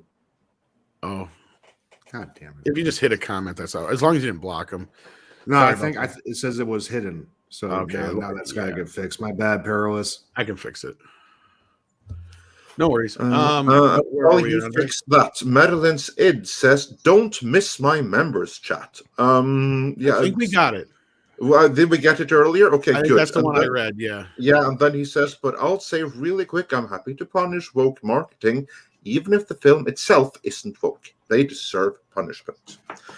And Mr. Evil 1 says for $6.66. Have to get that in there. I caught that Expanse reference, Tom. Thanks. So yeah, Tom, you made an Expanse reference. If it did it was completely on accident because I don't remember what it would have been. Yeah, and there you just destroyed the illusion, but no, I'm not going to lie to people. Yeah. I've never fucking seen it. And Vince and Repeat wonders for 10 Australian dollars. It's 3 a.m. in Brisbane, Australia. Hail Midnight's Edge. Does James Bond find time to die at the end of the movie? That's the question. Now, I don't want to give it give any spoilers here. I really don't. So everyone that do not want any spoilers. Well, here's how we do this. This is how I did it the other night on Mead. Yep. I'm gonna put my hand up, and as soon as I put my hand down on screen, then the spoilers are done. So if you have headphones on or whatever, turn your phone down, whatever, until my hand's down if you don't want spoilers. Yeah, okay. So everyone, spoiler alert, spoiler alert. He does find the time. And spoiler. So the next movie is going to be called Die and Let Live. Let's not get into the next movie at all. He does, yeah. Moving on. The next movie is called Doctor No Means No. We don't then know. The one after that's called The Spy Who Asked Permission. Yeah. No. And then Action.com wonders. The spy who identified himself. Yeah, but anyway, guys, Action.com says, who will get credit if Bond is a success? And while you discuss that, I have an accidental blocking to undo. Thank you, Andre. I'm sorry. It happens sometimes, especially when you put your phone in your pocket and it's still on. Well, honestly, the type box, whoever's next up on top of the type box, you have a 50% chance of getting opened every time I touch my phone. So, Mecca J sent in $5. We can bring this one up on screen. Says No Time to Die's director called Sean Connery the Dolphin Lover. He destroyed any chance of me ever watching that movie.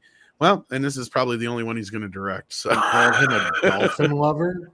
Well, as in a forceful companion. Let's put it that way. Okay. The word we don't like to say on YouTube. Oh, okay. Yeah, the word that begins with Ray. Yeah. And then it ends with Peter. It's a Star Wars thing. It's the therapists. Yes, the therapists. Yeah. And again, that's his own dumbass fault, man. I mean, and well, Fukunaga, isn't that his name? Kerry Fukunaga. Yeah.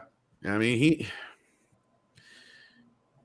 he could have just kept his he should have just kept his fucking mouth shut, because he had it, and now this movie looks like it's going to do well. This kid could have had it made. And I call him a kid because I think he's younger than me. He may not be, but Well, maybe if he is young, maybe he should just say, I feel differently about what I said back then, and I grew up a little bit. That's okay. It's too late now, but he should have never said it in the first damn place. Yeah. True. He's But I've said a million He's things. grown up a little bit since last week. Why did he come out already and say something about it? No, he didn't. But like, this very limited how much he can have grown up in such a short amount of time. Oh, I get what you're saying. Okay, gotcha. Yeah, Gotcha. but anyway, yeah. So accidental blocking has been undone. Sorry about And that. with that, let's get back into the classic super chats. Let's see. I just have to find out where we were. There is where we were. ActionCom wonders who will get credit if Bond is a success. Well, it will be shared, but like the big face of it is going to be Daniel Craig. And then there's the director, and then there's Barbara Broccoli. It's going to be kind of like shared between them, I would say. And then Warwolf wonders, okay, I need to ask, who is Phoebe Waller-Bridge, and is she as woke as I suspect based on these comments? Well, do you remember Solo, A Star Wars Story? And there you have like this robot activist, the one like that, Robot Lives Matters. That's Phoebe Waller-Bridge. That was her behind the mask, and she's the one who wrote it. Oh, are you kidding me? No, we're not. Yeah, she also had a fairly successcy series on Netflix called Fleabag. Yeah, that was the next thing I back. was going to bring up. In it, she is like a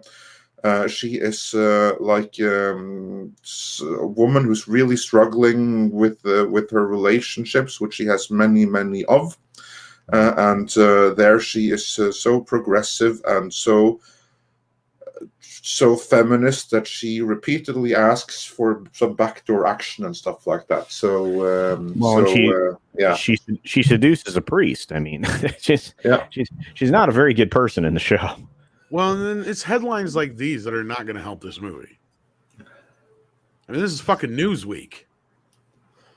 Okay, there's I was about to say, but yeah, this is completely accurate. Okay, you can now referring to Q as gay Q. Well, I guess he's. You're welcome. Q.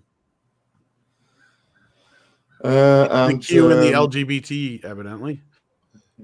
No, he's actually gay. Wasn't that hinted at before though? Than this, I think it was. I think it was like two movies. Maybe it was, but it was more overt here then.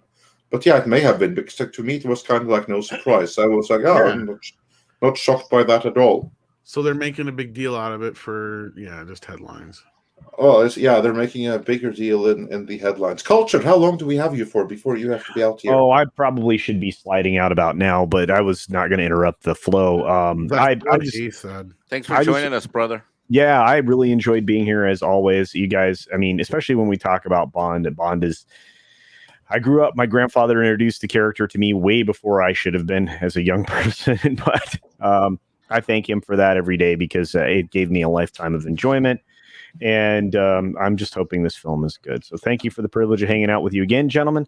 And I will be having my show in a little while. So for those who are looking for something, we'll try to round out for them so that we can send some audiences your way. No rush. But I appreciate everybody's support. You guys are the whole reason we're here. Everybody have a lovely day. See you later. All right, thanks for joining us.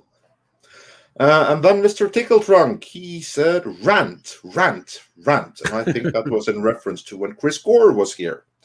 Naked Fame also sent one we can bring up on screen that says, Phoebe Waller-Bridge sounds like something you need antibiotics to get rid of. Antibiotics that require insurance and a chemical peel. Sounds genetic. And she's also, let's not forget, she's also the one that is rewriting and that will be upstaging Indiana Jones in his movie, also hired by Kathleen Kennedy, the same person who hired her as the robot activist in Solo, A Star Wars Story. So did she try and get Harrison Ford to do anal? On her? No. I don't know. You said she was obsessed with it, so Yeah, well, yeah, that's in Fleabag. I know, but it Yeah. probably comes from somewhere. Yeah, well, I don't think that but those were just with like random losers in a show. There's a big difference between that, because it's empowering when she wants that with like a random loser in a show. I don't think it would be so empowering if she wanted to do anything of the sort with Indiana Jones. Then, if anything, she might be like considered as subservient to him, and can't have that. So, yeah, I don't think so. And then, did we have any more super chats we can bring up on screen here? I don't think so. I think that's the only one we had. We could, at least that yeah, there was the Feeble Roller Bridge one. Yeah, okay, then moving on. Then we have the SSB candidates, who says for $50 Mexican. Muchas gracias. Today marks a year of the inclusion of Minecraft Steve in Smash. I want to know from video game industry insiders, what compelled Nintendo to sell out? And I have no idea. I have some video game insiders I can reach out to, but I haven't had time to do that yet because I've been busy with everything else. So, do any of you know, top of your head, what compelled Nintendo to sell out? Because I have no clue. I don't want to respond because I don't. I can answer why Sega left the console market, but sold out in what way? That was my question. Yeah. What was what? Sold out pertaining to what? Yeah, sold out in what way? Like figuratively or literally? Like, I don't know. SSB candidates, you're gonna have to update some more detail to that question in the comments here. I mean, there's the sold out. There's the sold out at the PS5 level as a practical concern. There's the sold out in terms of its content, which has to do with the changing of staff and people and the games that they approve, making them all woke and all that business. Yeah. I'm just curious when they're going to release the Switch 2. Sell out to Microsoft, including Minecraft, Steve, and Smash. Well, and then we have two super chats in a row from Patrick Mulligan, both for 5. Yeah, here's candidates. Says he means sell out to Microsoft for including Minecraft, Steve, and Smash. Does Microsoft own Minecraft? Is that what the deal is? I have no clue. So it'd be a figurative selling out in a way. That would be a different channel, not us. Yeah, we're not much of a gaming channel unless. Yeah, but there's been games like Soul it. Calibur where they add characters from everywhere. I mean, Minecraft is like a little kid game, so they're trying to get more little kids who play Minecraft to play the Mario game Smash. That's all that is. That would be my guess. I don't know if I'd consider that necessarily selling out per se. No, it wouldn't be selling out. They're just making a good business decision. Yeah, especially if they're not. Because Nintendo has always been number 3. Nintendo used to be number 1 back in the early 80s, of course, with the NES. Then moving on into the early 90s, they had the war with Sega. But come on now, PlayStation and an Xbox. They made Nintendo a third party forever. And now Nintendo has actually gained more of the gaming market than Xbox has, if anybody wants to believe that. It's true. Excluding, of course, freemium games for phones, because those aren't real games. So stupid. But I mean, everybody's highly anticipating the Switch thing big time. I mean, they finally gained a place of leverage with the Switch. Okay. Yeah. So my kid loves this thing, man. He loves this thing. So now Microsoft and Xbox, they are going to want to cater to that because they just took their position. They just took the silver podium from them. They got to do something. So my kid loves that damn thing. I mean, literally loves it. Why not try to bleed your Microsoft characters onto that other platform? That's why when people talk about video games like, oh, the next Elder Scrolls is going to be Xbox exclusive, I laugh at that because it's like, this game has been in development for years and they're not going to scrap that much money put in to not have it on all systems. Why would you have something that's always been on all systems and suddenly become an exclusive? One that would just dwindle the market share. Like now I can only sell to 23% of the gaming market. Oh, that's a brilliant move. Lots of stuff don't make sense, but you have to make gaming. You got to make deals. You always got to make deals. Then the problem you have with the other half of the panel, like Andre and I, is unless it's something that's on the Sega Mega Drive or has Pack or Donkey in the title, chances are we're not too familiar with it. Well, that's not the case with me, but yeah. But yeah, that's why I said the other half. So, Mike, Oh. I know you're a little bit more. I played this. I mean, I got my Xbox One, I got my PlayStation 5, I got my gaming rig with everything. Got a PlayStation 5? I'm impressed. I know, the lucky bastard. I've had a PlayStation. You're gonna die. You're gonna hate this when you're ready for this. I've had my PlayStation 5 since June. The end of June. Oh well. Yeah, but did you get it? Did you get it GameStop? off of waiting for a line, or did you have to buy it off of a scalper? Because I will not buy one. GameStop Gold member, baby. I basically don't get too many days off. I took one of my rare semi close to what you would call days off, even though I think we had a Mead broadcast that day. And I ran down to try and find one, and it was a nightmare. Jesse, when I come up next month, is it the end of the month? When I come up at the end of the month to your house, I'll bring it with me in the car. Okay, check it out. But see, the thing is, like GameStop, I won't even mess with them no more because I had pre-ordered 2 copies of the Super Deluxe whatever Predator Hunting Grounds when it first came out because I was part of the beta test, right? So they just never gave me my games. They closed one location. There was a sign on the door to go to the next one, and they were like, "Well, we don't know where your games are." And I was like, "Does anyone? Can I get my money back?" He's like, "Not here. You'd have to go to the original store."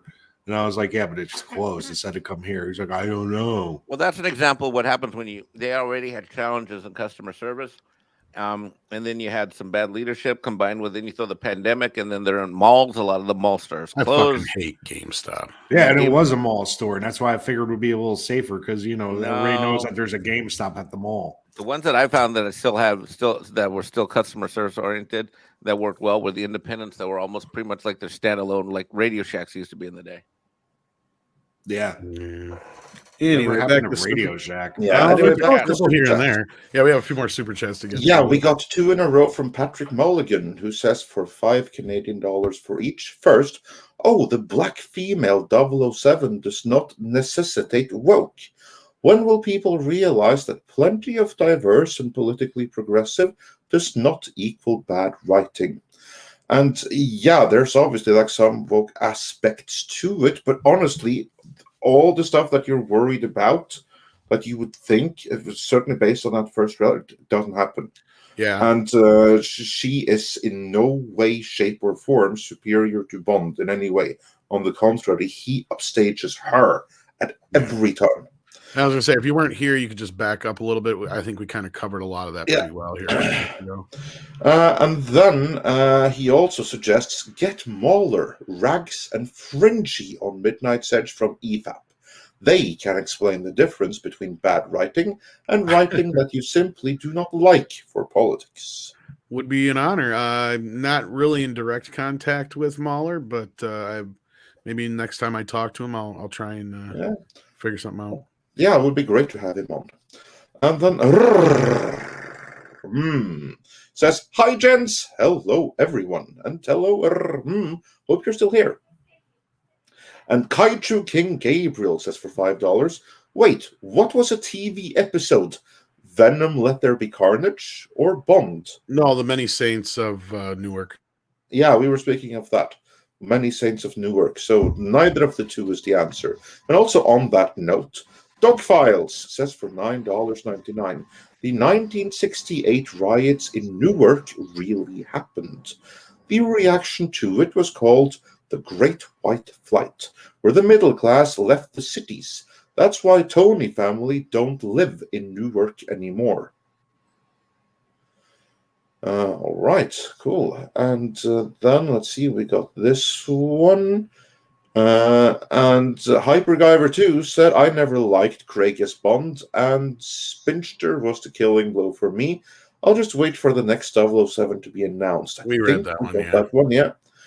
And then we got Warwolf says, "James Bond renamed to the Scottish name Hamish Bond appears in Kim Newman's third Unknown Dracula book." Yeah, we got that one. We're getting close now. Yeah, we're getting close. And then I just have to refresh here to get on get all of the newer ones. But yeah, I think we are seeing that the end is in sight here. Let's see. We got this one. We got this one. We got this one.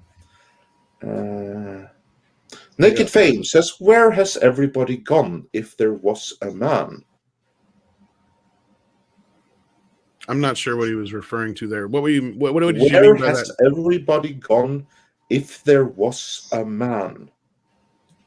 Yeah, let me know what you meant there, Naked Fame. You don't have to super chat again. Just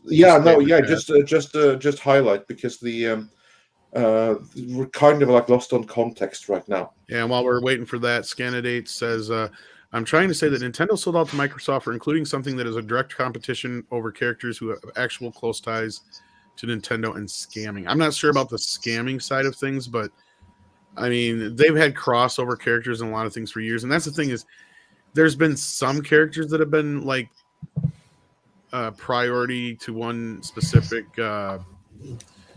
platform, but that's not always I would call the norm. But I don't know if I'd consist that of selling out per se. No, it's not. It's completely the opposite, man. Because look, it would be selling out if Microsoft was still on top of Nintendo right now, but they're simply not. This is a power play. Okay. It's a dominancy thing. Who's holding whose belt loop in this prison? Right. Now Xbox is holding the belt loop in Nintendo, right? I hate to Right. put it like that, but that's the way it is. Well, yeah, it's a lot easier for Nintendo when they were the only other kid on the block. Yeah. It's DLC, man. They could always add as many characters as they want, but to have something come over from that Microsoft side, Microsoft is historically more friendly towards cross-plays type of stuff than like a PlayStation is, right? But to get that, they didn't get the good end of the deal on that. Believe me, they didn't. Nintendo did. And it's all just to bleed more people into the Nintendo.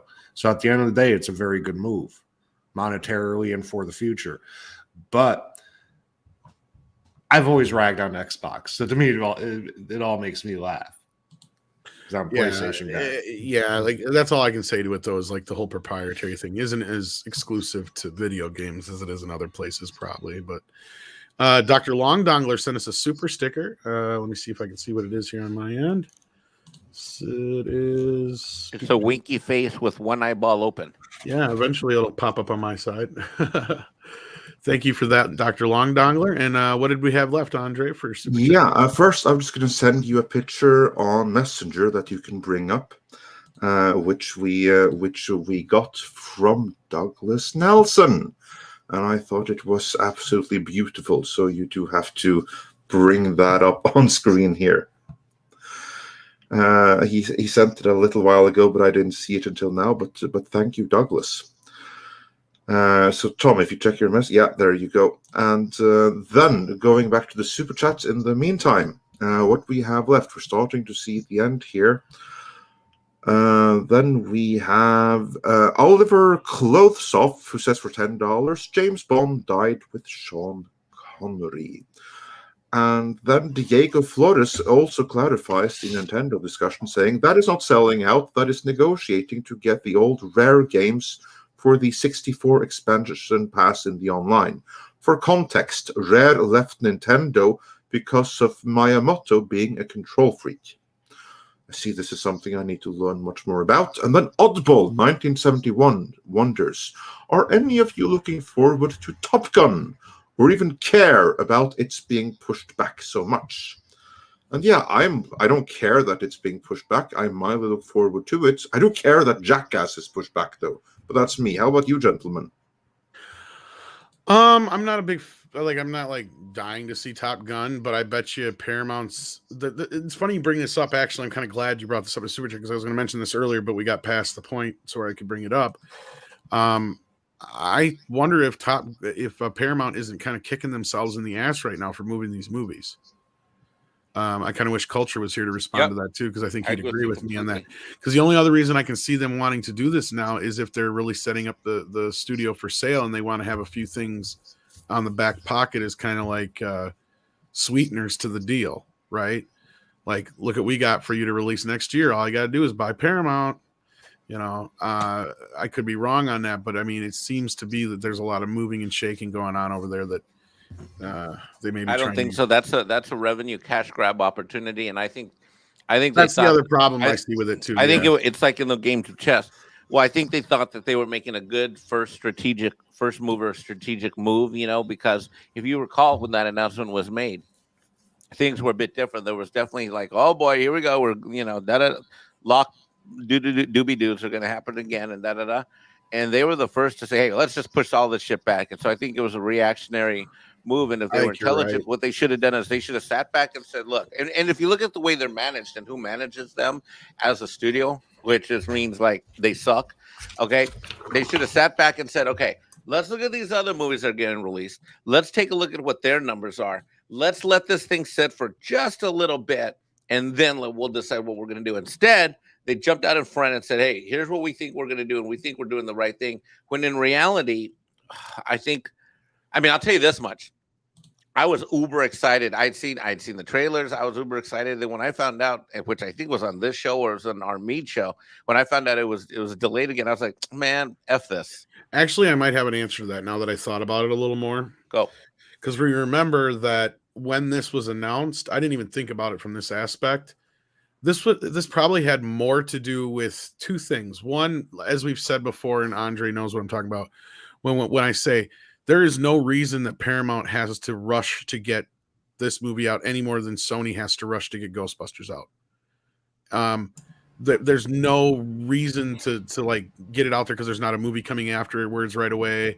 It's not picking up right after another movie. So there's this no emergency immediacy to get it out there.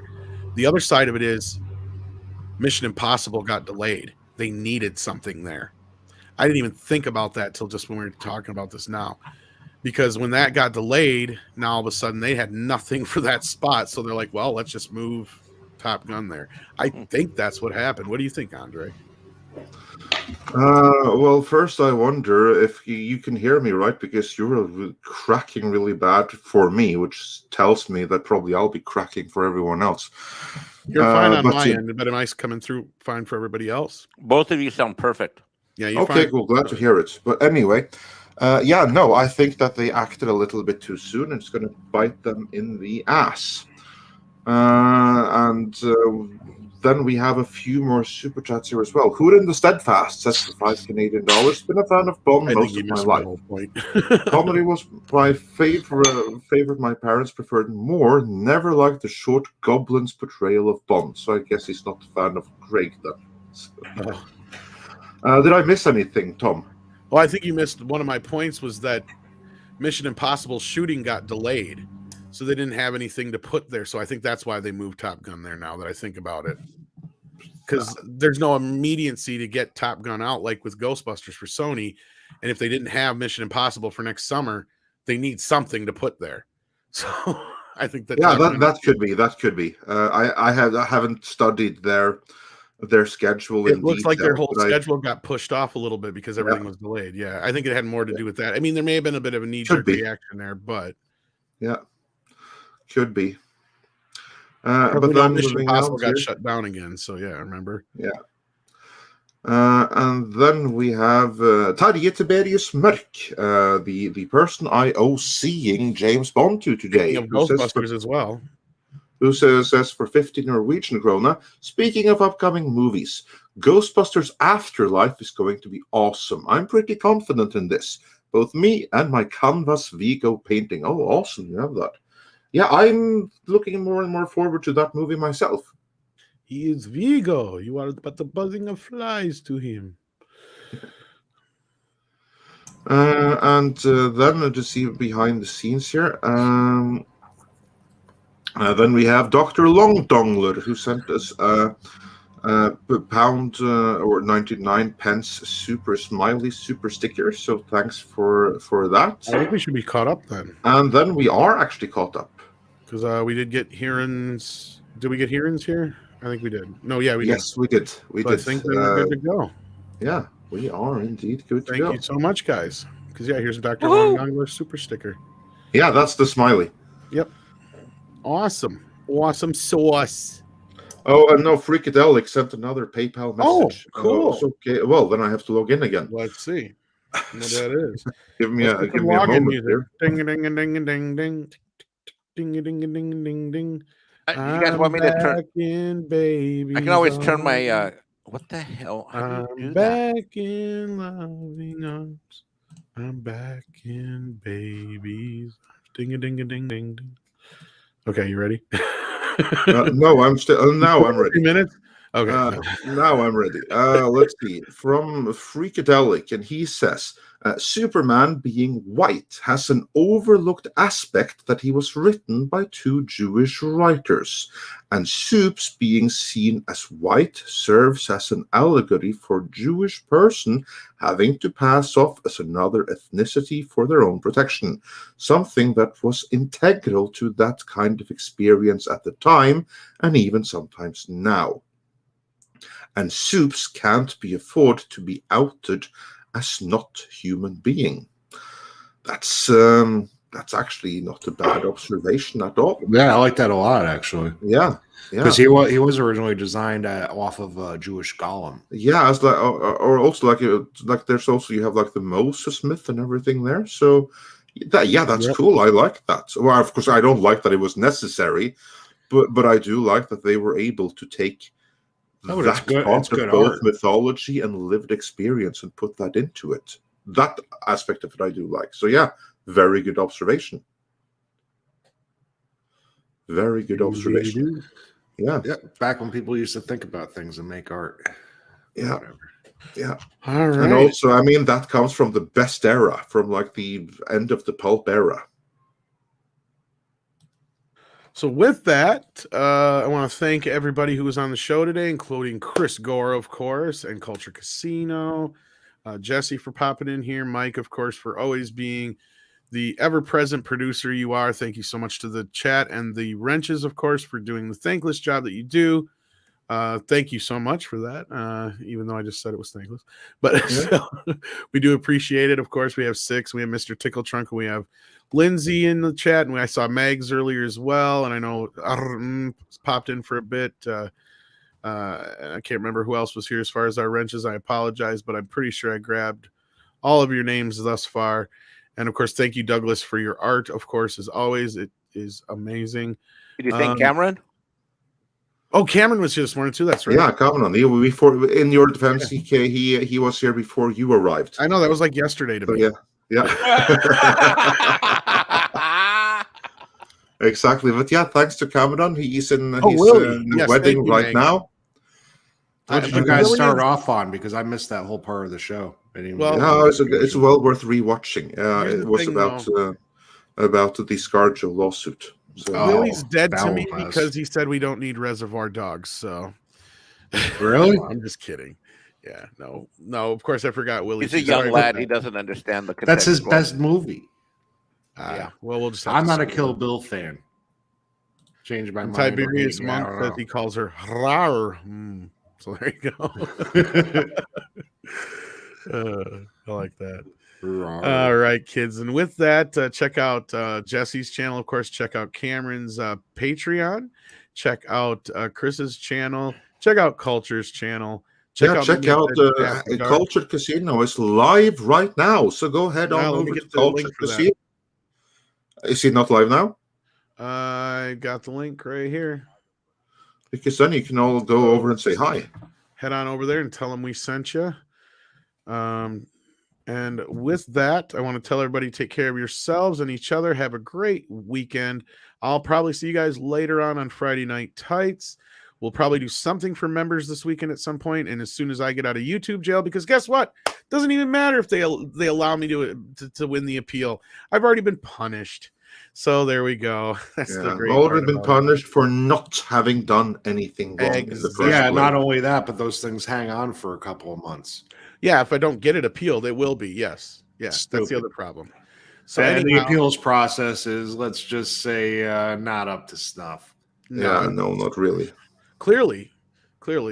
So I've already sat my jail time for a crime I don't even know if I've been guilty of, which I technically am not, but still. Point is, I haven't even had my day in front of the judge. Well, your singing used a deceptive cadence, so that was a deceptive practice. That's true.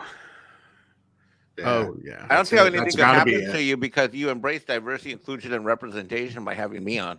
So let's raid Culture Casino, as Mr. Tickle Trunk there says, and thank you all so very much. Hit that like button on your way out the door, and let's get some marsupials wet. Wait! Before we go, we got one final super chat in here. Patrick Mulligan. We did. Patrick Mulligan says, in Dune, they ask, have you seen the body? For media, it should have been, have you seen the writing? No need to explode over speculation. So, yeah, words of wisdom there. That's true. And with that. Speaking of wisdom, we have a koala has 0 fucks to give about being in the rain. Koalas in the rain, koalas in the rain, no fucks given. Koalas in the rain.